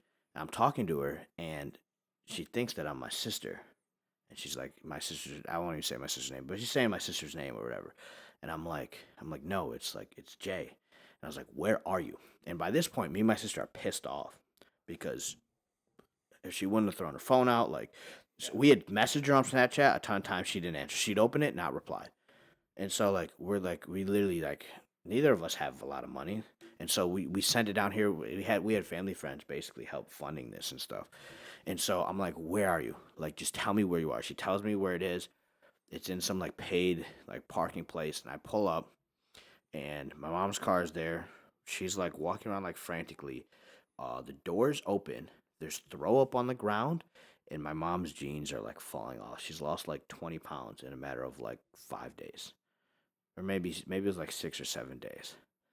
And I walk up to the car. I see that the windshield wiper thing is broken off. The car battery is dead. It's stuck there. I have like the rental car, and so like she sees me. I think she like gave me a hug, and I was like, all right, we need to get in the car. We're gonna go back to like the hotel, and she's just saying all these crazy things. She's like, is this person pregnant? Are you still dating your ex? Like this crazy stuff. Like I have no idea how to explain it otherwise than like I'm sitting there and like, who am I talking to? I was like, Wow. what are you saying? You're like literally like, tripping. Like you have lost your mind. She's talking about like she had like the firemen chasing her. She was in the back of the ambulance and they put a mask on her and she jumped like crazy ass shit. Regardless, I get her back to the hotel because she hasn't showered in days so that she can like have like a nice bed and shower. And I told my sister because rewind back when I was in 10th grade, I left this part out, but my sister had gone down to try to help my mom in Florida, and she made it worse because they got into arguments. And so I told her, I was like, you need to watch what you say. I was like, you need to be on point with what you say because we can't have her like freak out. And she ended up saying some shit, and they ended up. My mom was like literally like fighting with my sister, saying that like 'cause she figured out that we wanted to take her back, and she still wanted to be down there. She was like had her mind set on being down there. It's like, I'm not gonna let you guys like take me away. Like I'm gonna do whatever, and literally like walks out of the hotel room. And so, me being like the only person that can like calm her down, I go downstairs. I finally get her. She's outside just talking like random shit. I talk her into just come upstairs, like take a shower, sleep. Like you haven't slept in days. Like she literally was not sleeping. And so I get her to sleep, and she's in one bed. My sister's in the other bed, and I literally in them. All the hotels have like that little chair, and so I'm sitting in that chair, and I'm like scared to fall asleep because if I wake up and she's gone, we have no way of finding her at all. Yeah. And so we haven't even gotten like a game plan. We already had like a missing person report put out, and so like I got like 2 hours of sleep. After seeing that my mom was knocked for hours, I finally was like, all right, I'm just gonna fucking I could finally like relax a little. I got up super early. We got up, me and my sister, before my mom had woken up, and this was like very risky that we did. But we were like, we're gonna go. We're gonna call the police, let them know that like we found the missing person, and we're gonna go get the stuff that we need to like jump my mom's car and like all that stuff. So we have the officer come out. He comes up to the hotel room. He like checks her out and like understands that chilling. He tells us we can go to the courtroom. We had to get some sort of like sign away her right, some weird shit. I forget what it's called, so that we would be able to like take her back or whatever. And so we go to Target. We buy her clothes. I buy jumper cables. We come back. The police officer is still there, and our mom is like pacing back and forth outside the hotel, talking, but she's not talking to anybody. There's no one there. She's having a full blown conversation and like a like intimate like conversation. And so we drive over to the police officer, and we're like, yeah, the courtroom was closed because of like the whole like COVID going on. And he was like, yeah, I forgot about that. I wouldn't have sent you guys there if that. And he was like, I sat here and like she's been out here for a while. He was like, what I'm gonna do is I'm gonna call the ambulance and they're gonna come like check her out and see if we can't do like a mental health arrest. Um, and so I have to like distract my mom outside, and I'm scared that she's just gonna snap at like any moment. And the fire department pulls up, ambulance pull up, and she starts to get like a little like frantic or whatever. And I get her to have like a conversation and like talk to the people. And me and my sister are like not knowing like what to do or whatever. And basically, they decide that she is still good. They can't do a mental health arrest. We could apply to try to get her rights, but it would take like 3 months. And they can't do a mental health arrest because she's still like coherent, and she will respond to the questions. And like they're like, yeah, she really wants to go to this one hotel. And we're like, yo, like this is not our mom that we're like talking. Like this is like, how can you not see that this chick is like delusional? And like we're showing you all these things. We're showing you what the car was. We're showing. He just saw her pacing back and forth, talking outside. Like we can't do anything. And I remember calling my boy Trey. I had the biggest like fucking knot in my throat, like on the verge, like literally just want to like bust out crying. Like we can't do anything. I literally have to leave my mom here and just hope that I don't get a call that she's now off herself or that something else has happened. She's not bad enough right now, and that's not my mom, and we have to leave her here. And so we get her car jumped. We try to make the best of the situation, and we get her a track phone. We tell her that, like, load it up with some minutes. Like, hey, we're gonna go get this track phone. We'll load it up with minutes. Like, you can use this to communicate until like we figure everything out.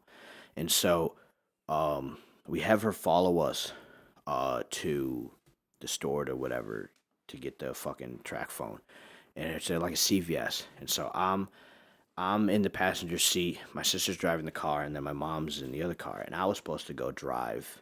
I was gonna drive my mom's car, and so I'm sitting here. My sister's sitting here setting up the track phone, or I think I was setting up the track phone or whatever. And my mom starts to get flustered. And she was sitting in the passenger seat of her car waiting for me to get in. She was like, "What the fuck's going on?" She's like, "I'm not fucking waiting for this shit." Gets in her car and pulls off. And by this time, it's probably like 1 or 2. It's probably like noon. We have a flight at 3 that we've booked already and that we have to catch. And so we are gonna get her in the hotel before then get her the track phone and dip. And she takes off. And my sister was like, oh no, my sister was doing the track phone. She's like, hold on, I need to finish this. And there's like a 60-second gap between the time that she finishes and my mom pulls off. And this CVS is surrounded by bushes, like really tall bushes. So you can't see outside. Unless you like pull out, you can't tell. We lose my mom again. And it's literally like crunch time. Like before we leave, we have all her stuff, all her like ID, all that stuff. We have the track phone that we're supposed to give her and we can't find her. And so we know she frequented this one street, so we're literally driving up and down this thing for hours. And finally, we're like, all right, we'll just make one more pass, and then we just got to say, fuck it, or we're going to miss our flight. And neither of us had money to buy another flight. And on the way back, we'd see her at a fucking gas station. And she's in this gas station. She had, like, her mindset on washing her car. So I don't know if she went through, got her car washed at the gas station, and then was sitting there in a parking spot.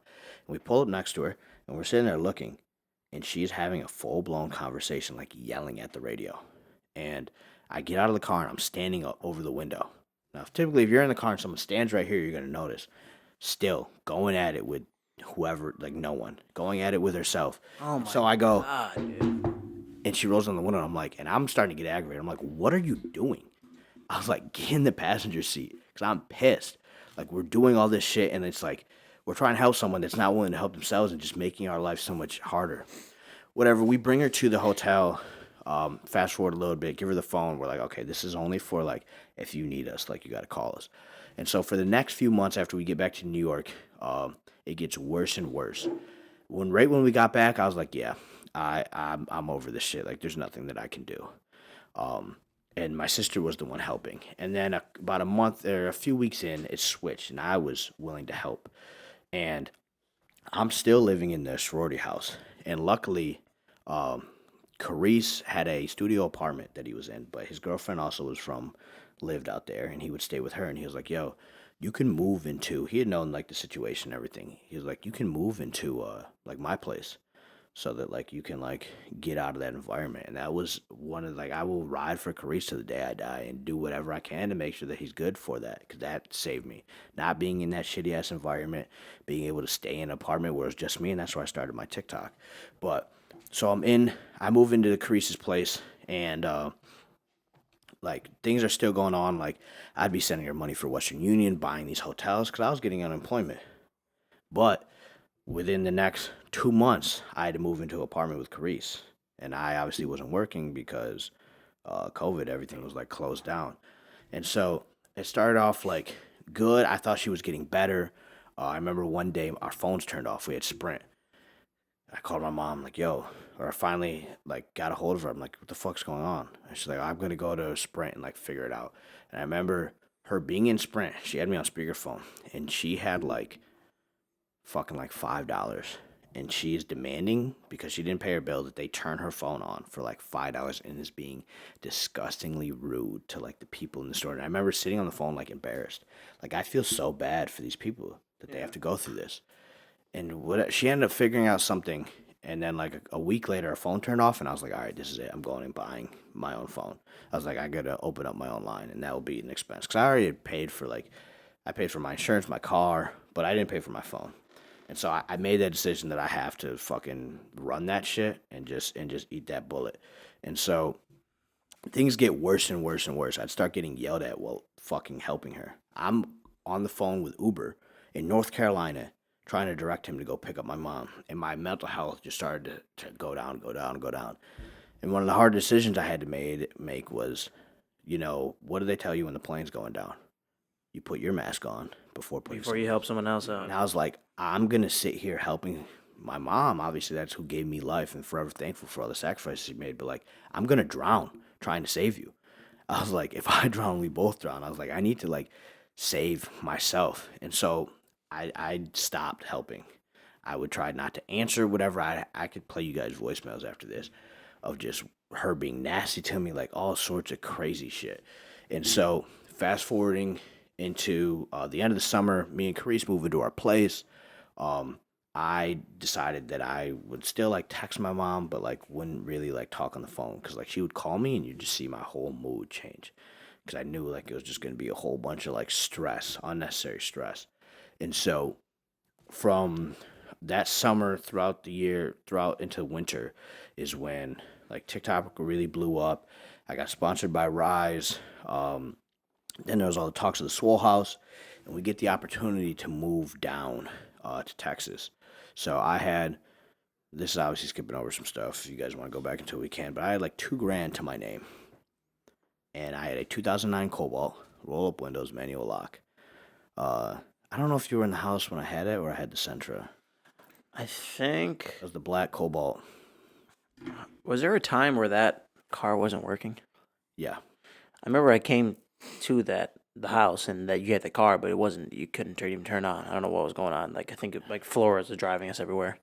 Yeah, and the beat on. steering was bad or whatever. But yeah, so like, As we're talking about the Rice House, we do have our other host. oh, he's came. Is making that why you his guys comeback. Is that why you guys kept looking up? Yeah, I think he was just kind of chilling back there. We're just waiting for a good time to have him enter. I'm sitting here like, what the fuck is going on? Now, real quick, Justice, how are those cramps, bro? Let's get you hooked up on the. Ladies and gentlemen, the How other was that host, experience, bro? Justice. Oh wait, As I was Yeah, going so. through some crazy cramp experiences, both my quads were cramped up. It was literally pain for like 35 to 45 minutes of just pure cramping. And then Justin gave me like a fat chip with a shit ton of salt on it. And I had already been like sprinkling a bunch of salt. Well, I shouldn't do that, but I've been sprinkling a bunch of salt in my mouth, drinking Gatorades, drinking shit tons of water. I mean, I had it all. And I had before this, I'm doing right next to you, bro. Oh yeah, Rise just next to me the whole time, just basically seeing what I'm going through. And then right before that, actually, I'm doing like a full day video, my YouTube video. Y'all want to check that out? But I smashed 4 tacos, 2 burgers. So I'm full. I'm like full as fuck. This guy gives me a fat chip with a shit ton of salt. Like, So have you much. guys ever had those scooper chips with? And imagine those like deep scooper chips that you guys will get at the store. Salt was inside the whole thing. Salt was covered to the top with like a little brim, like pyramid shape at the top. And I didn't have any water, and I get it. I eat the chip, I put it in my mouth, and I'm chewing. I'm like, can someone get me some water? Nobody could find water. Eventually, Jaylane, thank God, Jaylane's here, but he found water and he gave it to me, which was salt water that I was drinking in the corner earlier. I didn't know it was So salt water. I had to wash down this big old salting with salt water. And let me tell you guys, don't ever do that. It was the most painful experience ever with having both my quads cramped, doing that with a shit ton of salt, with salt water, and then I instantly projectile vomit onto the carpet, and Still got to clean that, I still think. gotta clean that up, yeah. But I'm back, I made it through. That's why I've been missing the whole time, been MIA, but I am here. I'm ready to continue into flow state with this podcast, boys. ladies and gentlemen, Welcome back. Just for Justice. Welcome. Okay, so we were talking about. So basically, I moved down to the Swaz. Also, because the whole like being, you talk about like when you were being homeless. At one point, while I was staying in Carice's apartment, I had to literally go. It was me, him, and Trey, and we went and packed up my apartment and moved it into a storage unit. And literally, I had no address. Like it was just, I was just staying at Carice's place. So I literally had like no home. That's where the homeless thing comes from. But fast forward, get the opportunity to move down to Texas where I'm going to be rent free. I still had a rent that I had to pay for in New York, but I packed up my Cobalt, piece of shit car, all rusted and shit. Like I said, roll up windows, manual locks, manual transmission, and packed up all the things that were super valuable to me and drove down to Texas with like $2,000 in my name because I knew I didn't have a fallback. If things went wrong, I couldn't call my dad. I couldn't call my mom, and they could like, send me money or whatever. But I was like, I was broke in New York. If I'm broke down here, I'll go get a job. Like I could figure it out. I was like, this is my opportunity. And so I came down here, bet on myself. Within a few months Always of got being to. here, In that spring, my car started to give me problems. The power steering went to shit. The rear brakes, drum brakes needed to be replaced, all this shit. And so I ended up getting my car fixed. And it cost me like $1,300 to then 2 weeks later go trade it in, and I got $300 for it. And that's when I got like the Sentra and stuff. And I remember buying the Sentra. It was a lease. I put $3,000 down, which I was like, fuck. Like I thought I was gonna come in here and not put any money down. And I remember I went from having no monthly payment besides my insurance to having like, okay, now I have it was like $540 between the car note and insurance. And I was like, I don't know if I'm gonna be able to fucking afford this. And this is like on my first prep or whatever. And then, you fast forward to last year. I bought 2 cars last year. I bought the Challenger, which I still had that same like feeling like, damn, because I put a lot more money down, obviously, and it's a much bigger payment. And then I bought the 4Runner outside. I bought that cash. But it was just like insane how in a short period of time, that's like a 3-year gap, I went from like absolutely nothing to something. And I never did this in the goal of making money. It's been a byproduct of me doing what I love, which is inspiring you guys. So that's a little fast forward. Some details obviously let off, but that is who Jaylane is. Beautiful, bro. That was an amazing story, bro. Like I know we didn't really interrupt too much. Hopefully We were it just made listening, sense. bro. I was just soaking that all in. No, It's yeah, I pretty know. insane. Like all the shit that you obviously went through, and now to where you are now, bro. Like you're. Yeah, some people look at things as like trauma, and I could look at all. There's things obviously that were left out that I could be like, yeah, but I don't look at that as trauma. Like that made me who I am. Like a great example of this is I treat my girlfriend like a queen because no one ever treated my mom like a queen. I grew up and watched. My dad wasn't there for my mom, and then I watched, my stepdad, who I thought was so good, end up not being so good. So like, for that to fill that void, I do that. My grandfather was extremely selfless.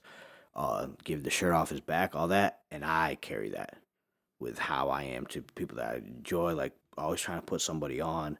If I have an opportunity for someone and it could benefit them, like I'm always going to look out. And that's a side that you don't really see on social media because I'm not going to put on social media, oh, I got this person sponsored, or oh, I did this for whatever, or oh, I'm constantly buying this person like this, like not worrying about it. Like that's just not something that I There's no need to do that. So unless you like really are close to me, you don't see that side of me. Holy fucking shit. Yeah, bro. I wasn't here to hear the whole story or anything, but no, I know for sure you had some ups and downs, maybe some more downs and ups. And, the way that you're looking at it, the way you're viewing it is perfect, bro. Because all you have is right now, and all you can do is from those experiences, learn from those experiences, and grow stronger. That's all that life is about. That's bro. all Yeah, that matters. it's actually funny. Back in the Yoke Club days, Patty Mom. came into somebody's live and said that all the Swole House boys came from Daddy money. And I took that very personal. I was like, "You're telling me I That's came probably from what Patty was trying to get. I get was under ready your to skin. fight him at Destination. You were there. I was fully ready for him to, and he was not. He did not understand that. I was like, I'm not some like little influencer. I was like, bro, you talking like that? You gonna disrespect me? Like we go outside. I was like, it's free smoke. And he's like, free smoke? I was like, yeah, we can go outside. I was like, you talked all that shit. Daddy's money. I was like, obviously Patty's the homie now, but like, it was like, yeah, bro, I'm about it. And you disrespect me to the point like I don't give a fuck. I was like, I'm a grown ass man. We gonna handle it like grown men. So I don't know, but that's just really funny. But yeah, like it's crazy. What made you kind of going back? What made you like post like? What was your biggest TikTok that like kind of blew up and you were like, okay, I'm gonna start doing this shit. Rough. At first, my the girl that got me into like the sorority house, her name's Jaylane. Shout out Jaylane. She's like my sister. She had some TikTok go viral, and I was like, I want to go viral. And mind you, this is me being single, decently freshly single, and glowing the fuck up. And so light skin, I had freckles, I was shredded. I was like, yeah, I'm the fucking man. I posted so many thirst trap ass TikToks, like fucking with the light, lips busting, like fucking freckles, all that shit. Not one of them did good at all. All of them did ass. I don't even know if they're still up anymore. And then I finally posted one video about what the fuck? He's some Gymshark athlete, like a bank or some shit like that. I don't know. Yeah, I know you're talking about. Yeah, you know what I'm talking about. But he had had some like, oh, do this to get abs, and I made a stitch, and I was like, if you want abs, you gotta put the fucking fork down, and it got like 100,000 views, and I was like, okay, maybe light skinned Jay like trying to be pretty boy is not my route. I was like, maybe I'll post fitness stuff. And so obviously this is prime COVID. Like I'm not currently working out in New York, like, but like I'd use like old pictures and stuff like that. So I started posting like a little bit of fitness stuff, and I had one video get 2 million views, and it was a motivational video, and it was like it's not like I'm walking. I'm like, fuck, how the fuck? I think I asked. Now, like, I know this question. I know the video that Jay. It was one of actually the first videos I've ever seen from Jay, and Jay's on a fucking track. I think he's on a football field. No, this is like the center of my apartment complex, but it's like a wherever- track. It's like a wherever- trail, like yeah, a little wherever like the concrete. fuck you are. Looks like you're on a trail or some shit. And he walks up to the camera. He says, "Let me ask you a question. So in any sports that you're playing on that team, are you the hardest worker on that team?" If the answer is no, then Yeah, I hesitated. I was like, you didn't say yes. exactly. You're like, I was like, that's the one thing you can control. I was like, you can't control if you're the biggest, the strongest, or the fastest, but you control how hard you work. And like, it got reposted by Dunked or whatever. And then I went down like the motivational route, posted lots of motivational videos and stuff like that. And then obviously with the fitness mixed in, and like it's just like transpired. I don't know. One thing that's gotten me to where I am is just being. I don't say I'm a role model. I'm a real model. I'm not scared to talk about anything between like my podcast, this podcast, anything. I share. The day I put Anavar in my mouth, I made the video saying that I wasn't natty. I've been transparent with everything. If I'm dealing with stuff mentally, I share it. I talk about my story, which some people would view as trauma. I don't look for empathy. Hopefully, there's some kid listening to this that has a lot of shit going on at home, and it's like there's no tomorrow. Like I don't know how this is ever gonna get better. That I can be the person that he can look up to and say, it can get better. That's why we do this podcast, I just bro, need to keep my head down and grind. If someone can do it, anyone can do it, bro. There's always going to be a better, Exactly. like, there's always hope. There's never, it's over. And with that attitude, yeah, it is. But, like, it's all about your attitude and how you see it. And since you weren't stuck in that, like, oh, it's over, I might as well just give up, this shit sucks, you can change and you can have hope. And you dog mentality, bro. Literally. And you that can dog, end up in a better place because of it. exactly, bro. That dog mentality, bro, I kid you not. Obviously, I have a girlfriend now. We're not, but when I was single, I was single. But this is the first ever like Hofe, bro. I was pulling girls in this tiny ass fucking room, and then they'd have to do the walk of shame. Like it was just confidence, bro. You couldn't tell me. I was arrogant. I was definitely arrogant. Look back at it now, like you couldn't tell me shit though. But I was like, man, I don't give a fuck. I mean, they ain't gonna care. They ain't gonna care in this room, man. It don't matter. I'm just gonna give them a good time. Like we gonna have my fun. And that shit to my mind is like to this day, I'm like, damn, bro. I would literally like. Was pulling girls in this fucking. I know damn well right now if some girl invited me over and it was some little thing, I'd be like, bro, I'm getting the fuck up out of here, bro. Like, get the fuck out of here with that whack ass shit. How old are you? I just turned 21. You're still fairly young, so. Yeah. And that was first time being like free. I should say free, like being confident and single. Because I'd been single obviously when I was younger, but in high school I wasn't like talking to girls or anything like that. Yeah. Whenever you have that unconfidence unlocked, that's when the doors open to, and then you can really, be Exactly. single. If you're not, then you're not really single. You're just like alone. Exactly. No, I'm not gonna lie to you, Jason. I don't know where. I have a feeling where this is gonna go. No, let me tell you something, buddy. You got no idea where the fuck you think I'm gonna go. Because, no, let me tell you something.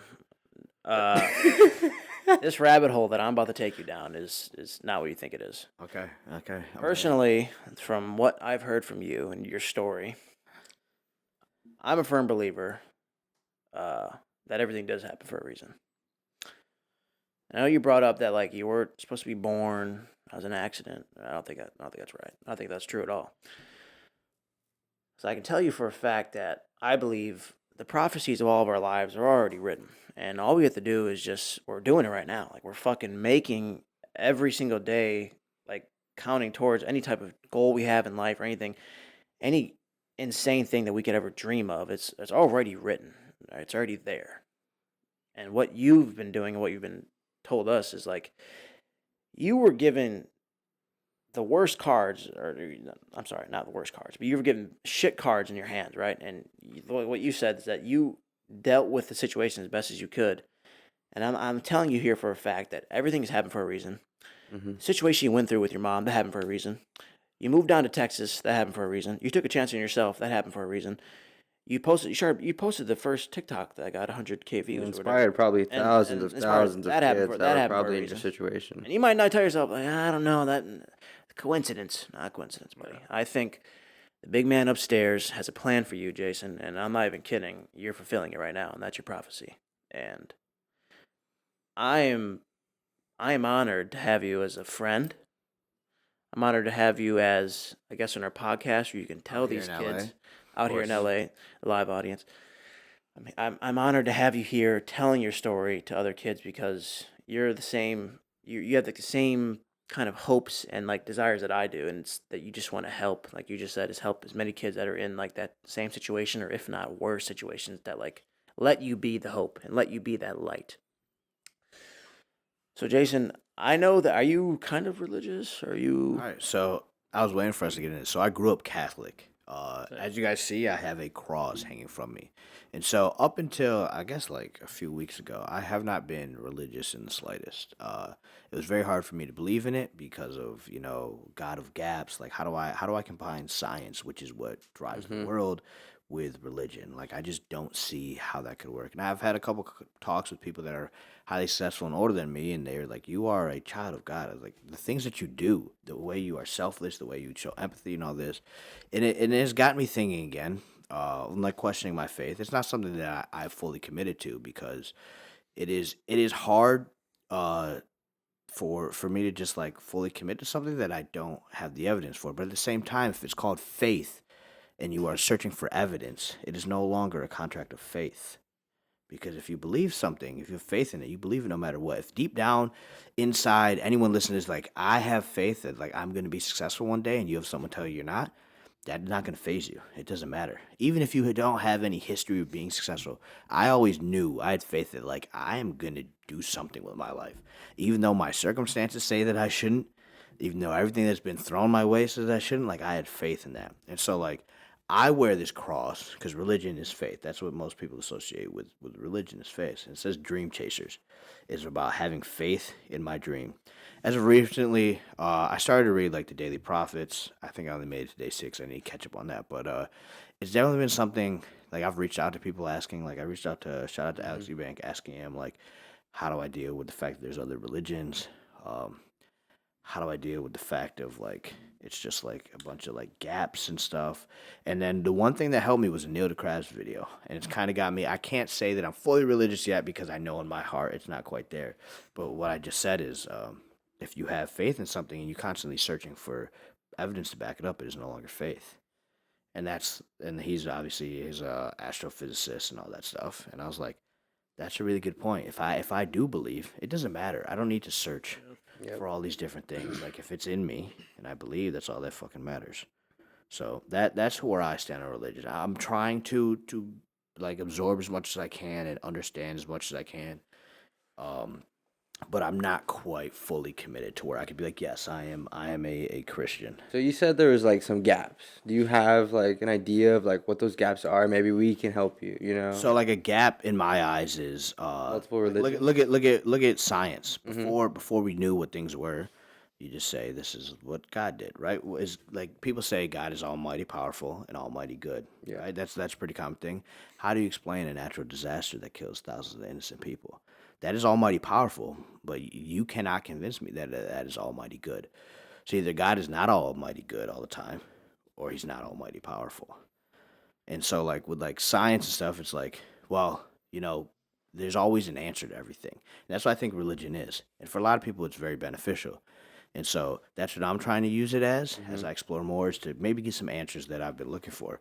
But at the same time, I also understand there's not always an answer to everything. Yeah. That's just how it is, especially when you go look up at the sky and it goes on forever. There's not an answer to that. There's not always an answer. So that's where I stand.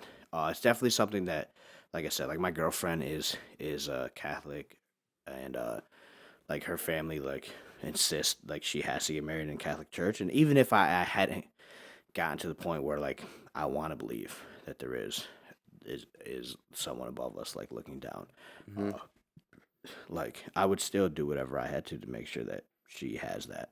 Yeah. Cause like I was baptized when, like I said, I always went to church. Every weekend. That's when I spent my time with my grandparents. And then as I got older and stuff, it was like, okay, you got all these different religions. Who's right? There's very vivid descriptions that go back to far, but who is right? And the other thing that I've always dealt with is, who wrote the Bible? Man. Yep. We don't even use man's word in court to prosecute somebody. It's not enough evidence. but we're gonna base. It even says in the Bible that all men are gonna fall short of the kingdom of God, and all they lie, Yeah. they're imperfect. But Exactly. my thing that I have to say about that is that I think a lot of people think God is something that is outside of them, and I don't think that. I personally believe the Bible and all religions are basically telling you that God is within you, and that God is in you. He's in this room. He's in when multiple people are together. God is there, and His presence is there. And I don't think God is a physical thing. God is essentially the consciousness being of all of us that are able to be aware that this present moment is even happening right now, and that's what's good. It's not about what happens, and who knows if these natural disasters are even natural. We don't even know what's going on. All we know is that we're being told. We know that buildings are collapsing. Like, we don't know what's actually going on here. Besides the point of that, but all the religions are basically saying that God is within you, and since you've been able, if someone else was in your position, they could have gone about it a totally different route. They could have done bad things with it, But, the God within you, people are saying you're a child of God, you're acting selflessly. That's God right there. And that's what's good about God. It's not someone else is allowing this to happen. No, we're allowing this all to happen. We're the ones that are here in this moment that are allowing these things to happen. And it's our view on it that makes it good or bad. It's not, nothing's inherently good or bad. It's just our view on it that's that doesn't look good to me, or that's good to me. And so that's basically what I'm having to say, is that it's all within. And That's a very interesting perspective. And what he that. was saying off all of that, I'm reading the book that he read called Infinite Potential, and one of the recent lines that I read is what he was saying, that God is your consciousness and everything, and you just need to make that switch in your head that you can kind of bring heaven down to earth with that consciousness flip, because yeah, that's our job. Heaven is in your hand, bro. You can do anything. It's just a matter of how you look at it. Because what do you imagine heaven to be? You imagine it to be with your family and a good time, right? You can do that now. Yeah, what we're doing right now. If I were to picture what is the state, what people consider heaven, it would be something along the lines of that. But that's not based on my visions. That's based on my experiences of seeing movies. Yeah, exactly. Yeah, but what would you imagine your heaven to be? Because you could probably, whatever you're imagining, do that here on Earth. You know what I mean? You can bring that right here. Besides bringing back people. Yeah, but they're still within you. There's the idea of them. The fact that you're even able to think about them. The reason that they're gone is why you're able to appreciate them when they were there. So it's still they're still there. You know what I mean? In your mind and in your heart, because that's all that matters, because that's all they really were. They were just in your mind and in your heart the whole time. Yeah. It's not about physical things. It's really not. It's about... We're all souls and spirits. Because if we all lasted forever, if you were able to keep those people, they wouldn't really be you wouldn't appreciate them that much. They'd be there forever. So that's the reason they have to go. And they're never really gone. Yeah, they're never really gone. They're always in your heart. And they always will be, because they're just all energy. And they're not that physical body. They were someone controlling that body to do these nice things, to treat you well, and to have these relationships with. And that's the God within us all. And that's the Christ within you, the Christ within us, that needs to awaken to that realization that we can do good, and that's what God wants. Because going back to what he just said, I think about it loud with my grandpa. My grandpa recently passed a couple months ago. Sorry to hear that. I did not. It's all good. He's in a much better place now, so I'm not even worried about it. But going back to what he was saying, is every time I think of my grandpa, that's when he's with me. That's because energy does not lie. Energy is very, very, very real. And every time you think of someone, it's never destroyed. It's just always converted. Yeah, it's impossible for energy to be destroyed. It's just science even talks about that. It's always just moving constantly. And every time, I would think of my grandpa, or anytime anyone ever thinks of anyone that recently passed, whenever I think of my grandpa and I see him, in my mind, that's him checking in on me. That's him in the next realm, whatever this is after death, wherever he's at, that's him being with me. That's his energy. So, I'll always carry him with me, and I'm sure I'll see him on to the next level. But whenever you think of someone that's recently passed, or anyone that's passed in your life, I believe that that is the time where they are connecting with you. They're talking to you. They're giving you their energy, and because you get chills and you get that weird sense of sensation when you think about someone sometimes, and it's just you can just picture them clear as day. Clear as day. You can see it right in your head, and I believe that's your connection to the upper realm, and you're kind of communicating with them. You're kind of feeding off of their energy, because Energy is very, very real, okay? And then before I talk about what the fuck I'm about to say next, we're an hour and 50 in. Entered an insane flow state. I was supposed to do fucking ads. We're sponsored. We're going to do a little sponsor break right now. I was supposed to do that like 45 minutes ago, but totally fucking blanked. Because Jason's stories got me over here in fucking tears. But we're going to do a little ad break. We are sponsored by Flex Pro Meals, the whole house, Stheticboys house is. Great fucking meals. They have meals for cutting, bulking. Check them out. All going to be linked in the bio. Go Stheticboys for that. We're also sponsored by Elucid Skincare. Take care of your skin, boys. That is one thing a lot of people notice the first time. Take good care of your skin. It's all natty products too, so we stay natty in this house as well, guys. Stay fucking natural, kings, okay? We're also sponsored by VZN Nutrition. This is the CEO right here. What up, guys? You already know me. VZN Nutrition is going to be dropping some creatine this Friday. By the time of the video, it should be released already. 100 servings, y'all already know. Once you get that one tub, you'll be set for like 3 months. So, guys, don't...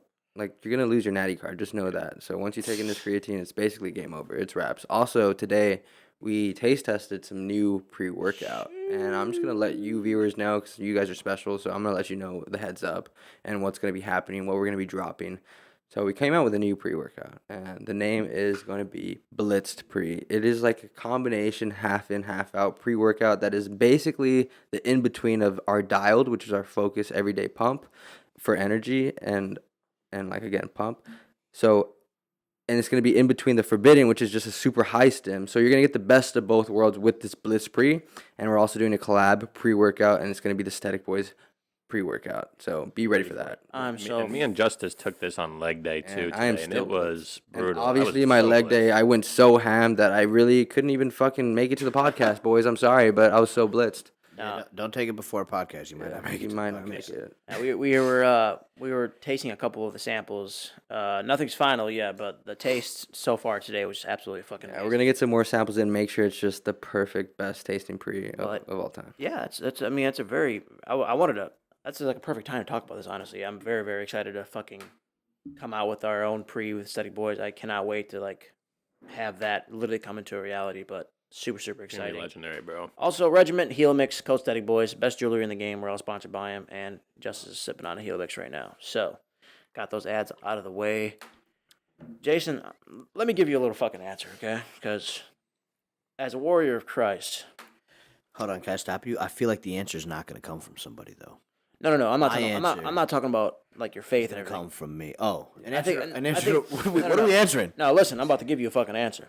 All right, I'm good. I guess. I know you got a lot of questions, and now I'm gonna give you an answer to one of them. But that's the whole point, though, is that we are supposed to communicate with each other. Church, that's what it is. It's all about 2 or more people communicating each other to see how we should be living, because as time goes on, the Bible is supposed to be a timeless piece of literature that is supposed to go on forever, that we can use and look back on and see these stories and be like, oh, in this situation I should do this and that, and we can talk about it and discuss. Maybe times change, that's why we're able to discuss more about it and evolve into what the Bible should be now. So I think it is good to talk about people, and I think that's what the Bible is trying to tell us, because we're all the same, and we're all kind of lost on this world. We don't really know what's what. We don't have a definite answer. We don't have a God in the sky flying, saying all these rules. It's not like physical things, so it's up to us and our conscious beings to communicate with each other and grow intellectually and have these conversations so that we can not find the answer,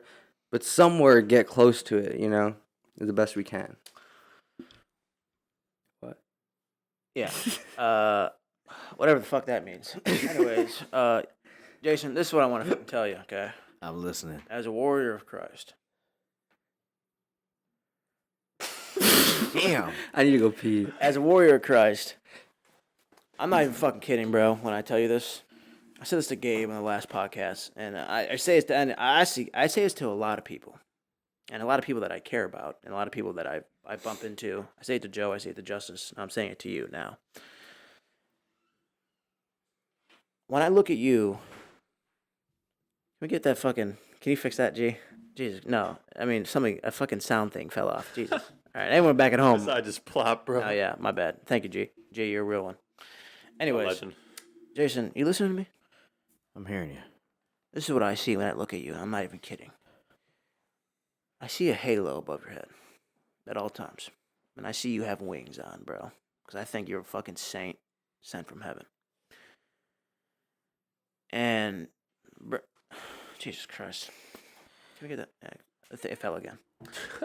Maybe we should just leave it there. Maybe. Yeah, maybe it's meant to be on the ground. If it falls a third time. Yeah, third time, just fucking. Just leave it. Really, just, there you go, G. Money. Listen to what the fuck I'm going to tell you, okay? Because I'm sorry, bro. This life is too fucking insane to be an accident. It's too insane. It's too fucking ridiculous. I believe this has all happened. This is some type of creator made this, and I'm thinking this is what my beliefs are: is that heaven's fucking really real. You can make it. You can make heaven to whatever you want it to be, because it is all mental. It's all consciousness. I'm not even kidding, Jay. I think you were made from heaven, and I hang out with a lot of saints. And I only surround myself with saints. I swear to God, I think you were a saint made from heaven. You have a fucking job here. You have a mission in this life form that you're currently writing right now, which is your prophecy. And you tell me this is an accident, you weren't supposed to be born, but I think that's the complete opposite. I think you were supposed to be born by your mother and father, if it was an accident or not. Because right now what you're doing is a fucking saint's job. You think of a saint, what is a saint? Okay, it's a guardian angel that looks out for others and makes them, it keeps them on the right path, and it's nothing but a great human being, and that has a great soul. When I look at you, bro, I see a fucking saint. I see you have a halo and you have a set of wings. You're sent from fucking heaven to come down here on this earth and in your lifetime help others. There's a lot of people that are not saints. They'll really just look out for themselves. A lot of selfish people. You said this multiple times in this podcast. You learned this from your grandpa, who was also a fucking saint. Talking about selfless love, where you're loving without any expectations of getting love back. I'll tell you what, Jay, you got a good soul. I appreciate that. You have a very deep soul, and you have a very old soul too. And I'm very honored I've got to know you for the past 2 years, and I know our paths have not been crossing lately since, what are you gonna do when we move halfway across the state? I mean, you guys are in LA now. What the fuck am I supposed to do? We're in LA, we're in Houston, we're fucking everywhere, Jay. But what I want to get to is, I want to get on a fucking very serious note here. That I've known you for about 2.5 years now, and I'm not even kidding. I tell this to Joe here all the fucking time. I look at Joe all the time, we were talking about the Rise days and shit, and I'd always bring you up. And I swear to God, Jason, you are the realest motherfucker I've ever met. Big time, bro. On Rise, realest fucking guy I've met in the fitness industry. Your impact on my life goes way deeper than you think. I mean, going back on, I used to suffer from a pretty bad binge eating disorder in the Rise house, and I got over that doing 75 hard. Bring it back to your transformation, anything, your whole story of how you competed.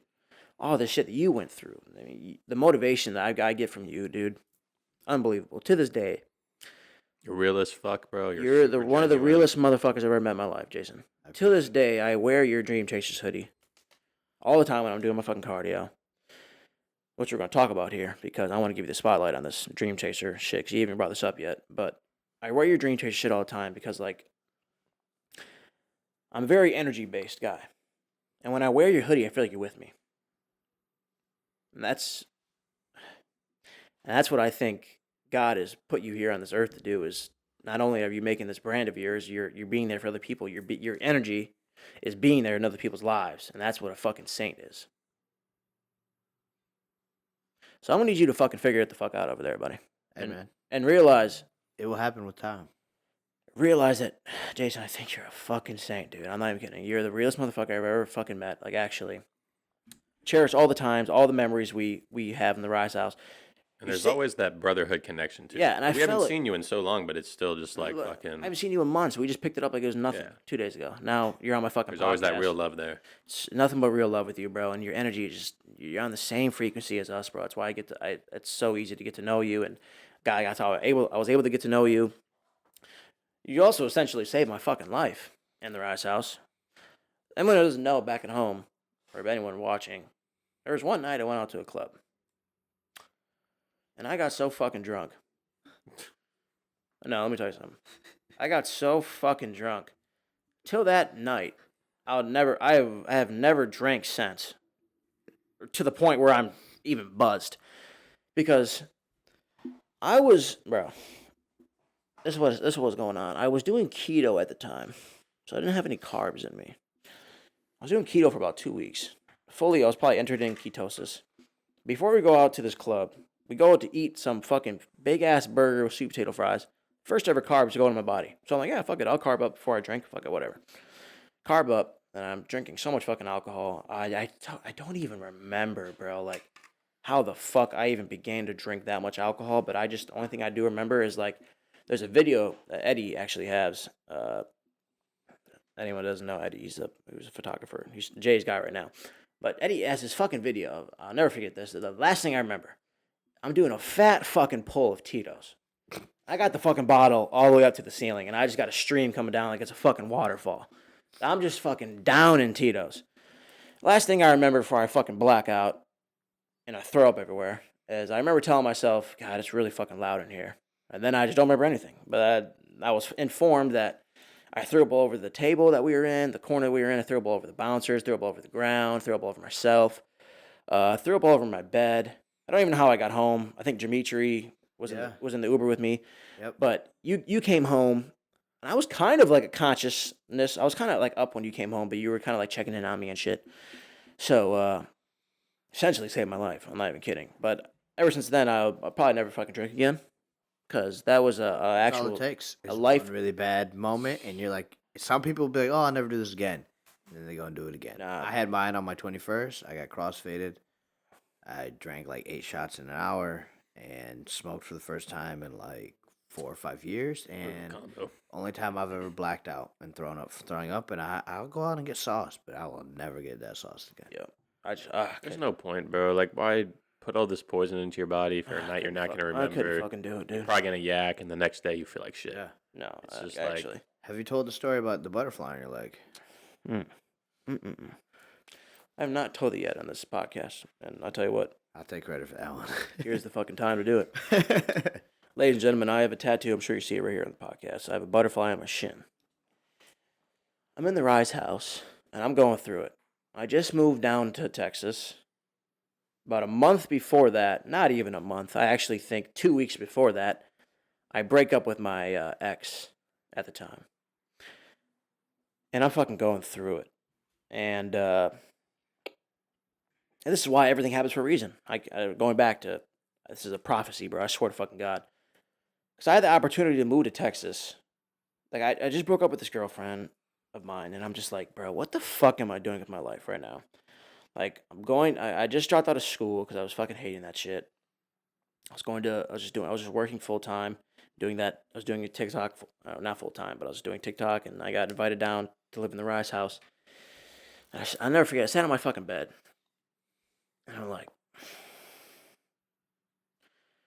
there's nothing here for me in this hometown. And if I don't make the move down to Texas right now, and like, I was just so afraid. But if I couldn't face my fears, you're talking about this fucking statue. Literally, on the other side of fear is success. Going back to what I was saying, I was telling myself, I was like, if I don't make the move now, I don't think I'll ever fucking move out of this hometown, and I'll die here like everyone else. And I saw my whole life pan out in like 30 seconds sitting on my bed. And I'm like, one route. I literally said, if I stay here, I'm going to fucking live here and get a job and work 9 to 5 and become a bot and fucking die. In this small ass town in Wisconsin. Anyone back at home, I fucking highly doubt it. If anyone is from Hell's Corners, Wisconsin, you're a fucking legend. Because I think the population is like 5,000, maybe. Super small town. I saw my whole life in 30 seconds. And then I saw my life if I were to move down to Texas and say, fuck it right now and just ditch everything and start a new life. And when I tell you, bro, the possibilities I saw, like, then the paths I saw of my life were so, like, incredibly beautiful. Like, it's so crazy because what I saw before I even made the move is, like, what I'm doing right now. It's literally manifestation. Like, it's so fucking real. But going back to, what the fuck was I going to say? Butterfly, we're talking about the Sorry, yes, my bad. Because I make the move down to Texas. I fucking send it. And I just moved to Texas, okay? Fresh breakup. So I'm kind of going through it. And Jay's at the house, and I'm a couple nights go by, and my energy's just way off. And Jay fucking knows, And Jay pulls me in the kitchen one night, and he's like, "What the fuck? What's wrong with you?" And this is why I fucking love you, because you said it, and I'll fucking say it again. You're the realest motherfucker, and you say it how it is, okay? And you're not afraid to say what the fuck's on your mind. You're not afraid to call someone out for their bullshit. And you said, you're like, "What the fuck? What is going on with you?" And I was like, "This fucking girl, dude. I don't know why I keep fucking chasing this girl. I kept fighting for her, and I just kept Wanting it to work. I wanted it to work, and I was trying the most and getting nothing in return. I wanted it to work." And he said, "Let me tell you something." He said, you almost have to look at love, or any type of a relationship, a girl, but mostly love, as a butterfly. He says, if you go around chasing a fucking butterfly, what's going to happen? You're probably not going to catch it, right? I was like, yeah. He was like, well, look at love like that. You're chasing love right now, all the time. You're probably not going to catch it. But when you sit back and let love come to you, that's when the butterfly is going to come and land on you. So I'm like, holy shit. I go to bed, wake up the next day, and it hit for me. I don't know why. Like, that line, I was like, damn, I got to stop fucking chasing people. I got to stop chasing love. Because the past 2 relationships, I was the person chasing it. I was always the person that wanted to make it work. And, any type of argument happened, I was always the apologetic one. I just wanted to make the relationship work. I was always chasing. And it really hit. And I was like, damn, bro, I really had to stop chasing, and I had to start learning how to attract things, and even attract love. Very next fucking day, I'm outside tanning. And I have a video of this on my Snapchat. I showed Jay. You know that video. Sitting there fucking tanning on a tanning bed outside in the Rise house. Fucking butterfly come and lands right on my fucking shin. Goosebumps instantly. And I'm like, I get a That's So Raven like flashback. That it's like exactly what he just said about love and shit. I'm like, oh my fucking God. And that's a sign.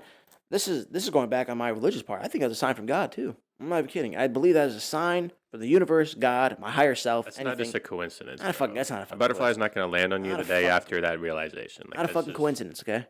So not only do I have a saint right here in my podcast, but I had a saint back then tell me something, and another message from God talking about, hey, look at what the saint just told you, okay? I want to give you another sign. Do with it as you will. I told myself, yeah, I'm going to get this fucking tattooed on me for the rest of my entire life. And until this day, this tattoo of my butterfly comes from you, and I will carry your energy with me until the day I die. And it's something you taught me, and a lot of people need to learn, and I know they just maybe... That's what I'm trying to say. The more you chase something, the possibilities of you getting it is slim to none, okay? But the second you start focusing on yourself, really stop chasing everything, and I'm not even kidding, that's when the love will come to you. Like, the perfect one will come. But going back of the tattoo, I will carry this energy with me to the day I die. I will carry that story with me to the day I die. And ever since then, I've not chased anything in my entire life. I've only learned how to attract things. But that's something I think a lot of people need to know is, like, stop fucking chasing love, dude. And honestly, it's a very, very beautiful thing to have in life. But I'm telling you, she's not the one, dude. If you're like constantly trying to chase her and make things work, and it's just like, it's gonna come when you. I was getting to the point where I was just getting like stressed the fuck out. I'm like, bro, it's not a relationship. If you're stressed out, like, that's not how a relationship works. You're supposed to help each other. Like, you're supposed to just be peaking all the time with each other. Like, truly. But yeah, man, that tattoo of the butterfly is one of the most beautiful stories, and I love telling everyone that story of the butterfly, because everyone that I tell damn near like cries. It gets super fucking emotional, and it's something that they fucking take on for the rest of their lives. And I'm not even kidding. I posted a fucking TikTok about that whole thing, what you said. I think you remember that TikTok about me talking about the butterfly tattoo and everything on my leg. And that video we did really, really well. And bro, oh my God, I go to like that sound, I go to the duets, and I go to the stitches. Jay, not only have you influenced me, I think you influenced me over 1,000 other people to get a butterfly tattoo, because that video helped so many other people, bro, like open up their eyes and really understand love and how it is a butterfly. You're a real one. I appreciate that. It's bigger than me. Legendary, bro. Jay, you got some tattoos of your own over there, and I do. I know you got one that really means a lot to you, because I was there when you were thinking about getting it, and then you fucking pulled trigger, and then you just had it on your forearm, and I was like, holy shit, that's fucking beautiful. You want to talk about that? So I have 2 tattoos. So I was always anti-tattoo until just about I was getting ready to move down, and I had 2 in mind. I wanted family doesn't always mean blood. As you guys heard my story, family has not always been. I didn't grow up with events. It has not been like that strong for me. But where I got that, when you think of a family, that bond was from my closest friends. And so my first tattoo, I don't know if we'll be able to see it here. Get a zoom in on it. It says family does not or doesn't always mean blood. And so I look at the people in my life that I'm really close with as family. I would take a bullet for them without hesitation. And we don't share the same blood. We don't share the same genes. Like, they were someone that I met. And the other one, which came a little bit later, is a portrait of my grandfather and myself. It's more so of like a remembrance. It's not an actual picture, but us fishing. He's the one that taught me how to fish. And I feel I have lots of his traits are carried on through me. And he passed away when I was a sophomore or freshman in college.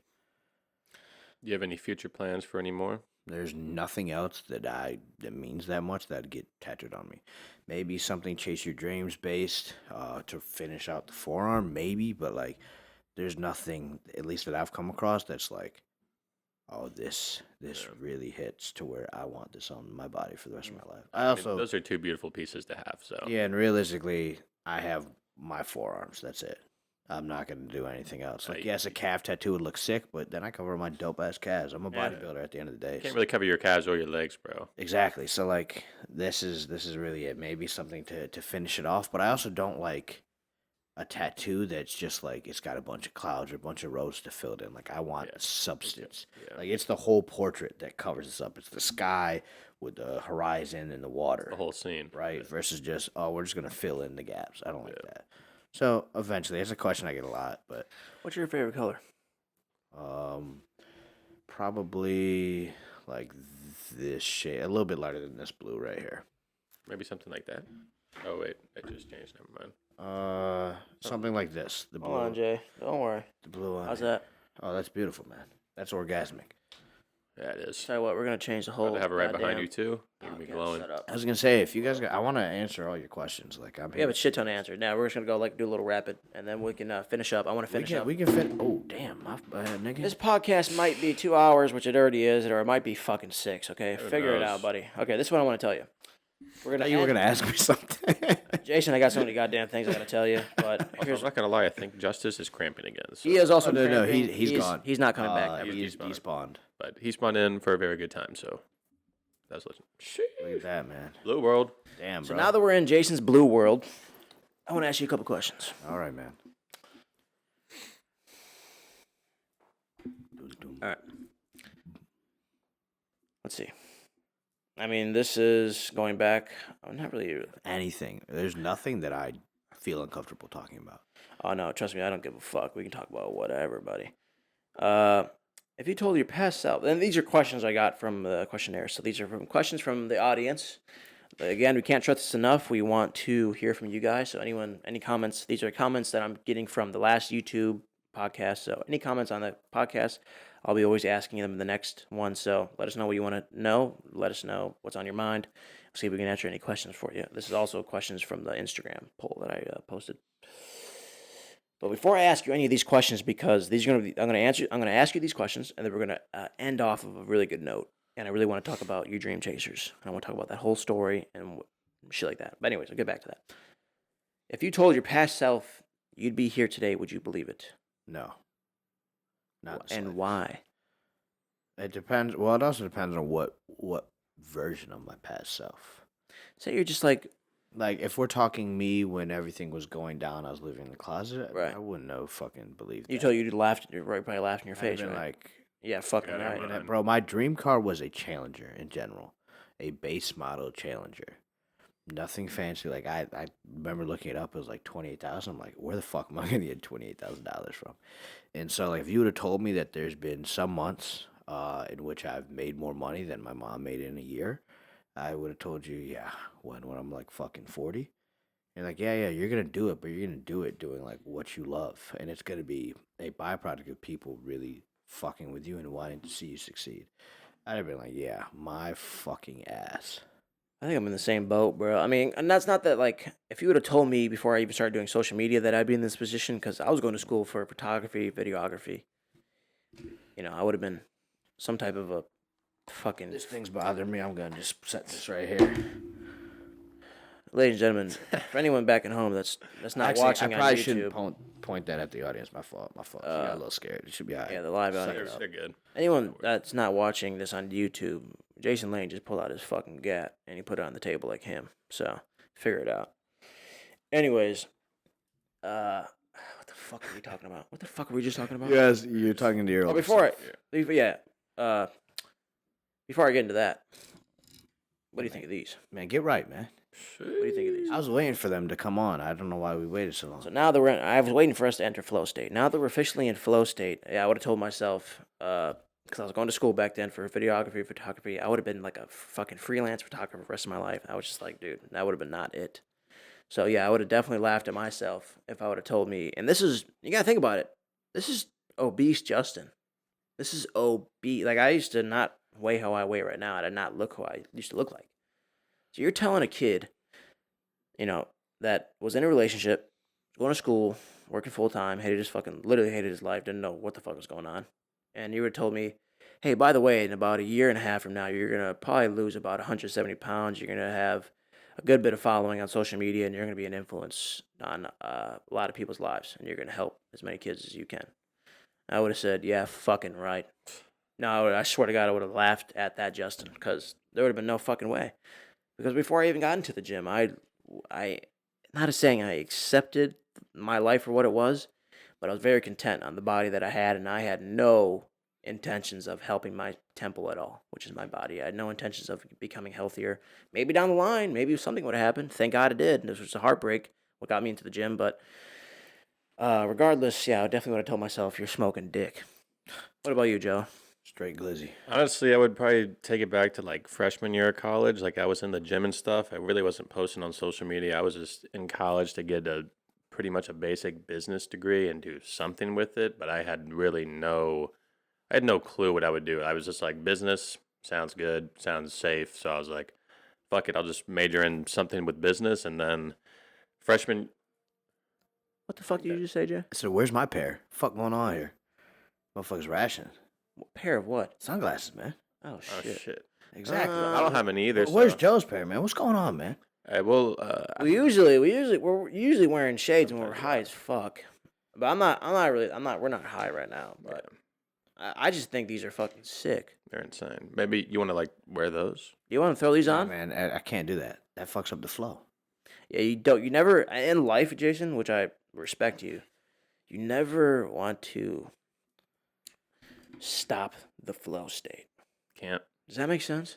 When something's in motion, It tends to stay in motion. it tends to stay in motion. But when Until- something's at rest, It tends to stay stay at at rest. Think about it. Anyways, freshman year, majoring in some business degree. Had no idea what I was going to do with it. Wasn't really posting on social media. I ate like shit. I was drinking every weekend, especially first semester of freshman year. Threw up a lot for sure from a lot of the drinking, so that was dope. And didn't take my diet seriously, kind of half-assed trained. So I was like, I don't know, bro. If you told me I was going to be living in Texas in a house, owning my own clothing brand, being with a supplement company, and kind of being like one of the better natty physiques like in the game, I'd be like, bro, there's no shot. Talk your shit.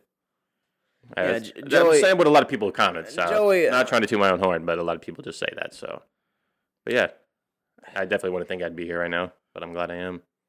Surrounded by 'Cause some that's dope dudes with the same mindset with everything. That's what you gotta be. You gotta be around guys that are around just like the same exact mindset. That's the other thing in college, bro. No one, iron sharpens iron. Everyone in college, bro, is a fucking retard, bro. Like everyone's drinking. No one gives a shit about anything. Half those people don't care about their physique, their lifestyle, like anything like that. And being just out here with people that do what we do, bro, it's the best thing ever. 100%. Always got to surround yourself with people like this. Now, like, what are some things that, like, it's kind of hard to say because, like, you learn so much. What are some things that you wish you knew when you, like, started that you know now? For anyone that's really, honestly, anyone, just pretend someone's out there. They haven't even lifted a fucking single weight, or they're just getting into the gym. So we're talking pertaining to the gym, or yeah, just we're like talking about life. Shit, you can drop a little bit of both if you want. All right. Well, growing up, not coming from a lot, you realize that you don't get taught anything about anything financial. I didn't know anything about taxes, nothing. Nah, I just knew about being broke, and so you don't know how to manage money when you never had money. So. One thing that I wish I knew was more about finances, starting a business, all that like monetizing. I think that's something that I've done very well to be able to be in the position that I'm in with the following that I have. I don't have the biggest following, but I've done a good job monetizing it to where I can do this for a living. As far as the gym goes, I don't know. I never really had super big expectations. I definitely wish when I was first ever like working out that like I didn't try to look like other people. I just put my head down and just let me just see how good I can look. Because we're all different, bro. Like, you're going to achieve the best physique. Like, I'll never look like you. You'll never look like me. I'll never look like you. You're never going to look like me. Like, we're all completely different. I want to look like Riser Fit so bad. But you never will. But yeah, that's I want to get legs like Jay. I never fucking will. But let me tell you something. You're never going to look like us. Tell him. But you're going to look like... Damn it, Joey. I was going to fucking say I was going to start the sentence and then let you finish it. Think about it. Watch. Hey, and you're going to look like... This is not flow. Check yourselves. All right, enter flow state. Do it again. Right. And you're going to look like... You. And the best version of you. So stop comparing yourself to all these fucking influencers that you look up to. This is what you do, okay? You look at yourself in the fucking mirror. Tell him. And you tell yourself, okay, well, these are my weak points. I'm not trying to look like this person anymore. I'm not trying to look like that person because fuck them. I'm not them. I'm me. So I'm going to look like the best version of myself. So with that being said, stop fucking looking up to all these people that you follow, okay? Yeah, it's good to follow these people to give you like the really good motivation. And see how they train. See how they train. Like, that's great. You see us in the gym, like we train like a fucking animal. Like that's something definitely to look up to. Yeah, that's great, okay? But the best advice I can give you is like try to be the best of you. Stop comparing yourself. What are you saying? Stop comparing yourself to other people. That's what I had to learn too. It's really hard for me to learn because I'm not gonna lie to you. I have a very different background than these guys. Okay, a lot of these guys came from like a very skinny or very sport background. I didn't really do any of that shit. Okay, so it was very hard for me to really not only like fall in love with the process of working out. I had to essentially I couldn't look up to anyone to compare myself because no one had the same journey that I had so far of like morbidly obese to trying to get just aesthetic as possible. So it was very hard for me to fall in love with like my image of myself because I was very hard on myself, and I'm not saying I still am to this day. I've learned to be not as harsh on myself, but it's something I did, back in the day, first starting to get into the weight rooms. I would always compare myself, and I'd always get really, really upset with myself because I didn't have abs like these guys do. Or I didn't have the fucking insane legs, or I didn't have, But then I was starting to. This is where I was telling you to try to focus on yourself now, because the day that I started like stop comparing myself, and I was just like, all right, I'm gonna see what kind of like the best Justin that I can get, like the best package that I can make for myself. That's when like the training was fucking locked in. That's when the diet gets locked in. That's when the motivation, the discipline goes through the fucking roof. Because when you start seeing the difference and the change, and you start seeing like your confidence go up, and then you tell yourself like, well, holy shit, I'm fucking doing this. Like no one else is really doing it. Like my fucking parents aren't doing it. My friends aren't making me do this. Like I'm essentially doing this all on my own. And that really helped me to like get a lot of mental clarity to tell myself like, you're doing good, bro. Just keep it up. Like you're something's fucking working. So keep on betting on yourself. Keep on trying to be the best, version of yourself, because you cannot compare yourself to others, because there will never be another you. Absolutely. You're one of one. One of one, baby. 100%. What's next, man? I'll tell you what's the fucking next next. question? I love this one because we can talk about this one. By the way, ladies and gentlemen, I think Just Fit Justice is despawned out of this realm. Maybe he's into the next realm. I think he headed back to Houston. Yeah, Yeah. I don't know where the fuck he is. He might be on that flight back. But anyways, I love this question Bet because you he's not flying Spirit. first class. Oh, yeah, we got you a first class American. Yeah, we did get you a first on class. the way back. I just texted the manager right now, so he just got back to We me. got you blessed up, bro. We got you first You're gonna be class. treated like a king. Yeah, better, man. I got you, man. We got you. Anyways, Bullshit. someone slid up on this Instagram poll and said, "Is the fitness industry just a trend right now, or is it becoming a part of modern culture?" It will never become a part of modern culture because modern culture does not like things that are difficult. Getting in the gym and training hard and changing your body is not something that's easy. Such a small percentage of people actually do that. Yeah, honestly, dude. Because I'm not gonna lie to you. I mean, me and Joey go to the store every fucking other day of the week. Yeah, bro. Like you look at We are seeing anyone in public, bro. bro. Fault. My first time on a podcast, my bad. You good, bro? Listen, you look at anyone at a grocery store, most likely. Not, and I don't mean to say this like. Hold on. Fuck the grocery store. Go to the beach. I tell people this all the time, and I don't mean to cut you off, but when they're like in their head about their physique, I'm like, bro, go to the beach and walk around and count how many people look better than you. Or go to a fucking water park, bro. No, And count how many people are in shape. It's sad. Yeah. the decline that humans have been on the past couple of 100 years makes me want to fucking throw up. It's crazy, bro. 'Cause let me tell you something. The society that we're living in right now, with technology and all this shit, and how life is just so easy now, I get why people pack on the pounds. I've been there. I've eaten foods that have had such high dense calories. Where like, I get it. Okay, the society that we're living in, the days that we're living in, I get it. But I don't get when you want to sit there and fucking tell me it's impossible to lose the weight or it's impossible to get in shape. Because, motherfucker, look at all three of us. We've went from night and day differences from taking care of our body, okay? And I'm only here to tell you that, like, all you truly do have is right now. So, like, your past, anyone that's listening right now, anyone that's like, I can't even get into the gym, or I don't know why we're even talking about this. We're talking about this fucking question, but I'll wrap this up real quick. All you have is right now. So anyone that's listening back at home, like, the past it's not even fucking real. Your yesterday is not even real. So like, if you have a goal in your mind, if you want to look like something, and if you truly believe in yourself and you have faith, you can start doing it. Like, use your now energy and start doing the thing you can do every single day to like get yourself to that goal. Rome wasn't built in the night, okay? Take it day by day, but understand that all you do have is right now. So It is crazy though, bro, with like the gym and everything, and how we were talking about how, everyone's out of shape wherever you go. I'm not saying it's like just an American thing, but like, bro, America's got to be the worst for it because it is. because like, bro, I've been to other countries, like I've been to Italy, bro. Everyone in there is fucking in shape. Everyone's walking around. I didn't see a fat person once. I went to South Korea, bro. Same shit. I did not see one single overweight person. It is, I don't know. It's just crazy. I don't know what it is in Cultural America. differences, think it's portion the sizes, Food. education. It's the shit in the food too, bro. In the grocery stores. no, yeah, It is filled with so much shit. I kind of went on a little rant It is there. like killing us, bro. My bad. I kind of went on a little rant talking about day by day, and anyone that wants to get into the gym. What I was talking about, what you just said, kind of reminded me. Said I'm fucking pissed off, okay? Because we live in a goddamn society where everyone's fucking overweight. And they normalize it, and bro. they normalize it. It is disgusting. That's just.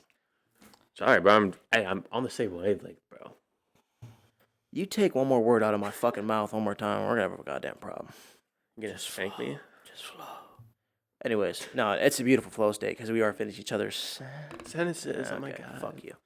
Anyways, yeah, they normalize it, bro. And okay, I'm not trying to be fat phobic. I've been fat. I've been fucking morbidly obese. So like, I'm the type of guy that's like, truly in the most respectable way, fuck being fat. Okay, because I've been there, and I can tell you for 100% fact, I have never been more happier in my entire life. And I'm sorry, anyone that's ever overweight or dealing with weight problems, you don't like your life. Okay? And I know you don't, bro, because I've been there. And how many times I told myself, yeah, I don't really give a fuck that I'm fat. Yes, you do. Yes, you do. And hold on, to add on to that, I guarantee you, if someone's in that situation and I had a button here, you could press this button and instantly you're going to lose 100 pounds, 200 pounds. You're going to be automatic in shape. Every single one of those persons is going to go and hit that fucking button. You're telling me. But it's the fact that they know to actually get there in reality. It's a lot of hard work. Some discipline and some hard work and some consistency. They ain't fucking got that. They don't got it in them. They ain't got that dog in them. No, have that dog mentality. Listen, people, we're trying to wake a lot of fucking people up, okay? So we're telling you to start taking care of your fucking temple. It's in the fucking Bible, okay? Now, what the fuck is a temple? It's your goddamn body. And once you start taking care of the temple, everything else is going to start following. Like, I swear to God, your mind's going to get right. Your life's going to get right. You're just going to start seeing life so much differently once you start taking care of yourself. You get a healthy body, you'll have a healthy mind. I swear to God. Healthy mind, healthy body, bro. Perfect. So, yeah, going back on this question, I think it's been getting to the point where, personally, I think this shit's a trend. And it's fucking sad to see because... Is it? No. Listen, Hold on. Listen, no. Listen to what the fuck I'm about to say, Jason. I'm listening. Because now I'm fucking getting angry. Get angry, man. Now, listen. And I do your Alex Jones. Now, let me tell you something. Oh, man. Now, let me tell you something. No. I work out. I'm very blessed to work out at one of the sickest gyms in the fucking world right now, okay? Alpha Land is it, baby. Holy Amber Alert. Anyways. Holy shit. I work out at Alpha Land, okay? And this is where I get fucking mad. Like, that's where I get really upset. Because I see people at Alpha Land, and I come from a background where I take this shit serious. I don't fuck around when I go to the gym anymore. I'm on the same wavelength of, like, I'm sure you guys are. Clearly, I mean, look at your fucking physiques. We don't fuck around in this gym, okay? We come here to fucking go to war with ourselves every single day. And this is where I get fucking mad, and this is where I think it's starting to become a fucking trend. Because I swear to God, I see people in there that have been working out for maybe 4 or 5 fucking months. And I'm not being a hater, okay? Document your story, post on social media, do whatever the fuck you want to do. I don't give a fuck. It's your fucking life, okay? Do whatever the fuck you want to do. I'm thinking it gets to the point where it is a fucking trend right now because I take this shit so seriously. And I'm seeing motherfuckers at this gym, and I swear to God, these people are here for 7, 8 hours maybe. Like, they're treating this shit like it's a fucking college campus. Or it's a fucking high school. And they're going here and they're just getting nothing but content. And they're not even working out. They're not even focusing on their temple. They're not even trying to better themselves. Like, this has just became a social media presence now. Like, they think this is like the coolest thing to do now is just to go in the gym and post about it and try to become like the next, like, whatever you're, like, I'm not hating anyone that's trying to make a name for themselves in the gym. But I think it's got to the point where it is a trend because I go to the gym and I take it very fucking seriously. Like, I don't go there to fuck around. Like, I don't talk to anyone when I'm rarely there. Like, I'm locked the fuck in most of the time. But I see all these people there just, like, laughing, having conversations, on their fucking phone, taking all these cringe-ass videos. I'm just like, what the? This is a fucking gym. This isn't some fucking social media place to come and hang out with all your buddies and... I mean, it could be, to your eyes, I guess. And the physiques show. I'm going to talk my shit here, okay? The physiques show. And it comes down to it for me that I've sculpted my human body. This is where I take it very seriously. And I it's almost like it's like a kick in my face where, like, I come to the one place where I want to go and better my temple. And I see people over there, or I see people at this gym, like, fucking... essentially, like, not saying spitting in my face, but, like, it's disrespectful. They're just not going to the gym to focus on they're not going to the gym to better themselves, okay? They're going to the gym to follow a trend because everyone's going to the gym and everyone's posting about it. And that's where I'm at a crossroads, okay? Because I'm thinking to myself, okay, I'm going to the gym, going to have a great lift. Nope, I'm going to get stopped by so many fucking people that aren't A, not even lifting, B, talking about toxic shit, negative energy that I don't even want to fucking hear, and it's mostly drama at Alpha Land, and it's literally like a fucking high school. So regardless, I'm just like, bro, what the fuck is going on? That's just my take on it. I think it's a fucking trend. I think it's becoming a trend, and what me and Joey have been doing, and what Justice has been doing, and what our goal is truly is like we want to bring back the side of fitness where it's like the side of fitness where it's fucking fitness. We want to bring back like bodybuilding and shit. Like we want to actually bring back like the hard, true, like fucking, just like meat. Jesus Christ, pause. Meat for meat, pound for pound, like building a fucking man. That's what me and Joey want to do. Like we've been trying to has help as many people as we can, but like we want to really emphasize, bro, like our love for the gym. We really want to emphasize our love for fitness and taking care of the body. Does that make sense, Jason? That makes sense. Before we move into the next question, I want to open your eyes to possibly a different perspective. Yes, there might be someone in there and they're going and making content. But if that content then inspires a young Justin Martini to go and start his journey, how is that a negative See, thing? that's where I got nothing wrong with that. I'm thinking, I'm getting to the point where, this is where I just said, though. I said, do what you want, post what you want, it's your fucking life. I encourage anyone to post their fitness, their content, because it does influence people. I'm only saying it gets to the point where I'm working out. I'm trying to get on a machine. I'm trying to use the fucking gym, and I got people like making like skits, not even working out, like on their phone. They're just disrespecting the gym as itself. And I think a lot of people are striving away from the gym aspect of it and more of like truly like just posting on social media just to post. And I mean.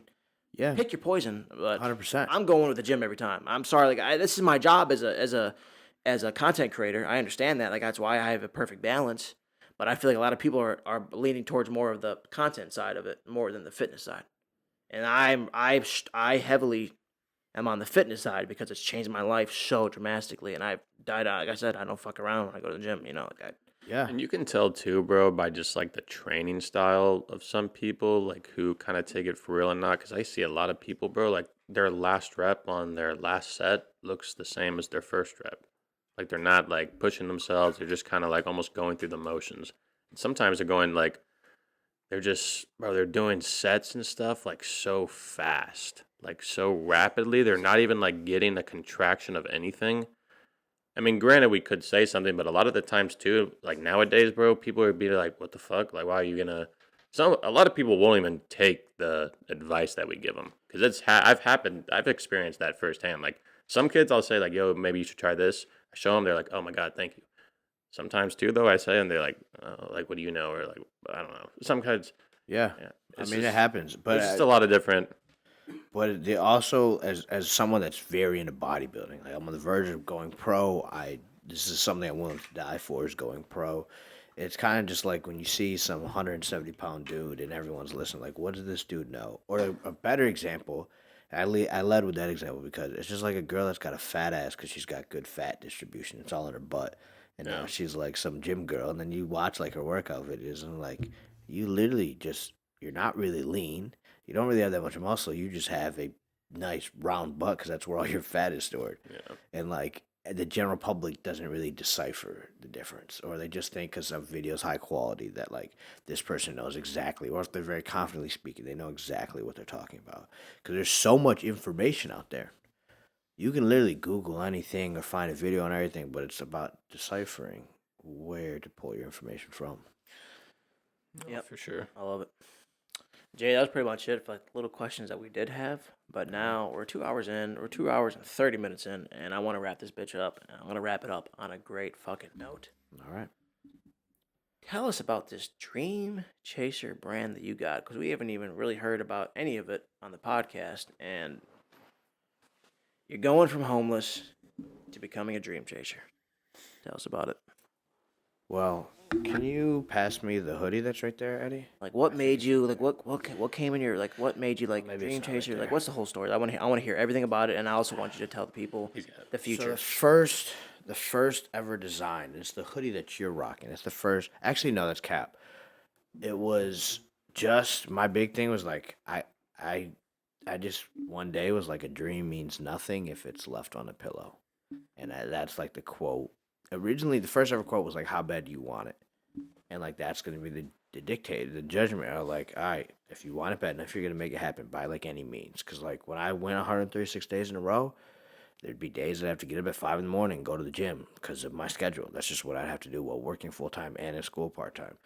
And then once I was while I was still in New York, I came up with the Dream Chasers, because that's what I was doing. I was chasing my dream of like going pro, and I was just like social media was like a byproduct of all that, and it allowed me to fully be able to chase it. And I remember the first design was made by a fan. Looking back at it, that shit is whack. If you bought that shit, you really fuck with me, like hard, because that shit is whack, and I would not rock that shit nowadays. And it was some bullshit. It was a terrible like silhouette of me hitting a front double bi, and then in the biceps, it like was like etched out Dream Chasers, and that was the first ever. And then eventually, I switched over. I think this was after the Europa in my national show. I had the black hoodies and stringers, which is the one that you rock. I don't mean to cut you off. At a Europa show, I fucking greened out on edibles. Yes, and you I did. actually had the worst experience of my life. And Sam Taylor was there, and she also fucking greened out. And I was taking care of her. And Zay. And Zay greened out, and I was. Now let me tell you something. To this day, Jason, I don't mean to go on this little side track. To this day, I have never been more fucked up in my entire life off a fucking edible, dude. I was seeing hallucinations. I was like, it was a psychedelic drug, bro. I feel like I was tripping on fucking shrooms. I'm not even kidding. Like, it was, to this day, the most insane experience of my life. And to this day, bro, I get so pissed. I'm very grateful I was able to see your final fucking, you were on stage shit right at the end. Like, it was perfect timing. But, goddamn, bro, kids back at home, if anyone's handing out free samples of CBD gummies, Don't take them. don't pop like 5 or 6 in your mouth, okay? I don't care how much of a stoner you think you are. Them Red Bulls are different, Them bro. motherfuckers will make you see God. Sorry, continuing on. You got a black and blue stringer. That just came out. No, it was a black and white stringer and hoodie. It was what you. Yeah, the one I have. Yeah. The hoodies. And it's a picture on the front of me hitting a pose. It says Dream Chasers. Is it above it? It's above it. It's above it. Says Dream Chasers. Then it's me hitting. It's literally an exact silhouette of me hitting this pose on stage. And then on the back, it said a dream means nothing if it's left on the pillow. And so I ended up coming out with tan hoodies, probably like almost a year later, with tan stringers, and then I had some white and red stringers. But realistically, I'll never drop that design again. I'm not a big fan of it. It's very much bodybuilding and not necessarily stuff that I would like want to rock. You'd have to really fuck with me. So now it's actually Chase Your Dreams is the brand. It's chaseyourdreams.store. We had our black hoodies and cream hoodies that dropped. This is a sample. This will be coming soon. This is the back. It's a patch, and it says Chase Your Dreams. And then on the front, it says Dream Chasers. So we have these and a red version of this as well, and a restock on the black hoodies coming. And then we also have a belt that says Dream Chasers on it. And so... Can I get that cream one? Or is that sold out? this hasn't even... I don't even have it yet. Oh, fuck. Is that a very first? That shit's fire. Yeah, I would love to get that exact hoodie. It's an XL, otherwise I would have gave it to you. You think you can fit an XL? Yeah. I mean, try it on right now. If it fits you, it's yours. No fucking way. Got to make sure it fits. If not, I got you when they actually come. But that is the upcoming drop. So it's that, and then also that with red. We have the full sets, sweatpants. I'm wearing the sweatpants right now. I don't know if you can see it under the thing, but it has right on the thigh, it says Chase Your Dreams. And then on the back, it says Dream Chasers as well. But yeah, that's kind of just been like my thing that stuck. At one point, Justin's was gains over girls. And that was kind of his thing. And he outgrew that. But this is something that I think will be with me for a while. And so we're working forever, bro. We're working on building it out and dropping like dope shit that you don't have to necessarily, be a big Jaylane fan to rock that. You could just be like, yo, that's a dope ass hoodie. Like, yeah. I want that shit. I fuck with the message.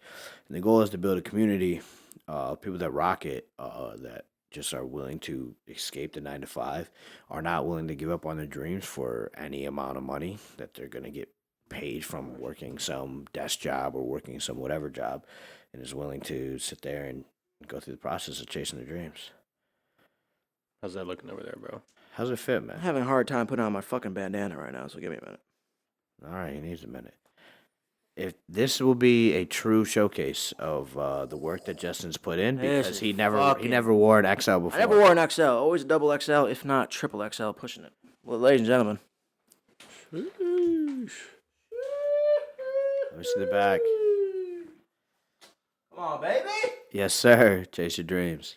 So those will be coming soon, hopefully by the end of the month. I don't have the drop date yet. Dude, this is fucking money. It'll be put on, it's all cut and sew overseas. I customized the dimensions of the hoodie and all that This is stuff. fucking fire, dude. It feels really good. Yeah, it smells like you, too. Thank you, man. I'm never washing this thing, so you know.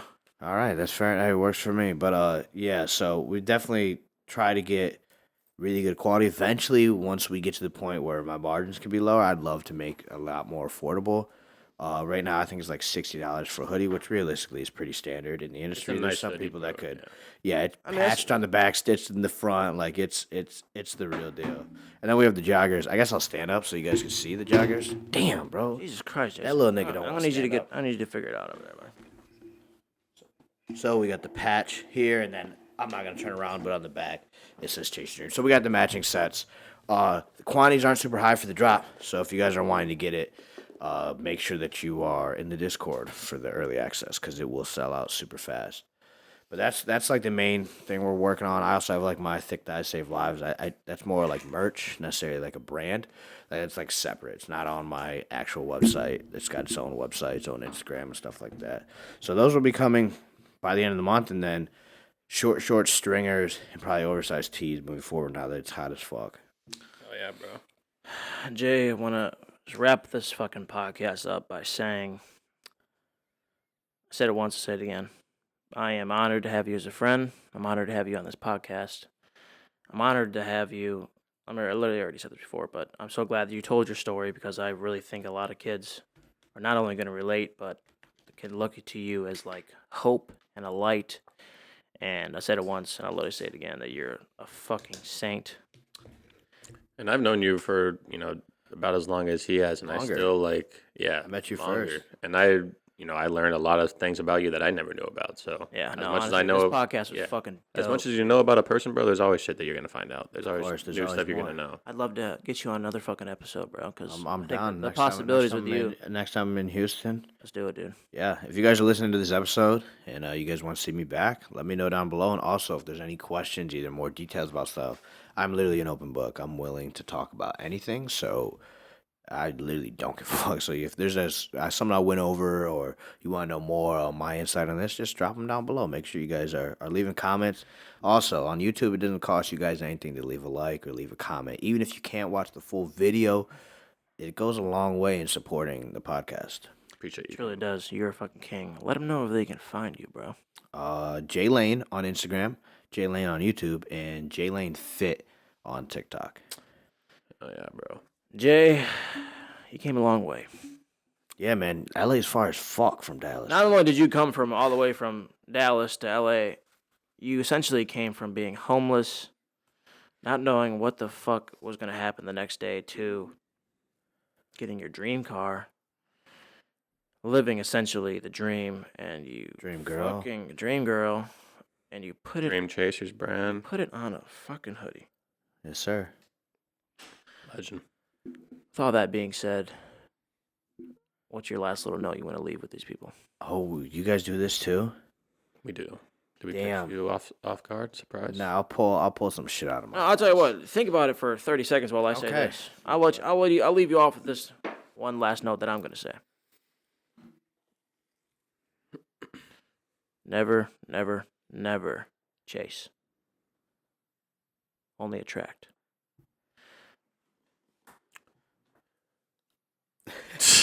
Mic drop. I just dropped the mic. People didn't see me. I dropped the mic. But yeah, fucking don't chase something, okay?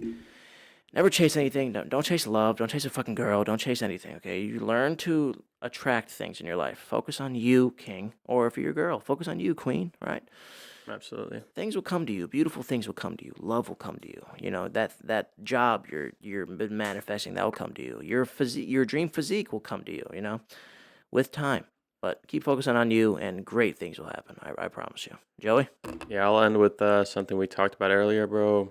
that God is within us all, like you guys can truly do anything as long as you have that consciousness of what you want to achieve and have that true desire that you know you can have it and just feel it inside of you. Like, bro, you can do anything you want. All right. You really can do That was anything definitely you want. not the bro. best way I of just want wording, to but let you you know. guys know that anything is possible and that I fucking love every single one of you guys. And Welcome those back to fucking the- dreams. If we're in the you didn't say spawn. that enough. Where in the spawn did you Anyways, come from? guys. What the fuck? I didn't take a 30-minute piss. If that's what you're thinking. No, we told him. I you got were- up you were way cramping too again. fast and I was cramping again. It happens. It happens to the best of us, man. This is bad. Like this is like ongoing. It's like a war, Sorry. mental battle. But dude, this fitness shit will make you stronger in every single way. Just like these little challenges like this. That's what I'm saying. Fitness is a 24/7 sport. It's one of the most hardest sports, and just it teaches you a lot. So if you're not in the gym already learning, get in there. Yes, sir. Good night. Jay, what is your last little note for them? My last little note is that tomorrow is not promised. When you walk out of that door in the morning or whenever you walk out, it is not a guarantee that you are going to walk back. So make sure that your goodbyes and your hellos with people are very sincere, because we always think that we have way more time than we actually do, and you don't realize how much time you have with someone until they're gone. Amen. You fucking did it again, Jason. There's a viral clip right there. All we have is That's a that. viral clip. You did it again. You're dropping fucking straight facts. With all that being said, I'm your host as always, Justin Martini, the other host to my right, Rise your fit. and the other host to my left. Just for justice. One more time, give it up for Jaylane Fit. Thank you, everybody. Thank you, everybody. Jason, I appreciate you coming on, and I look forward to getting you on here again. Yeah, man, I really appreciate you switching it to American. Yeah, we got you in the First best class, bro. Coming back home. first class flight Yeah. back at home, baby. Let's fucking fuck go. That's love. That's love. Of course, brother. Until next time, people, go chase your fucking dreams. Peace. Sir. Peace. Yeah, player,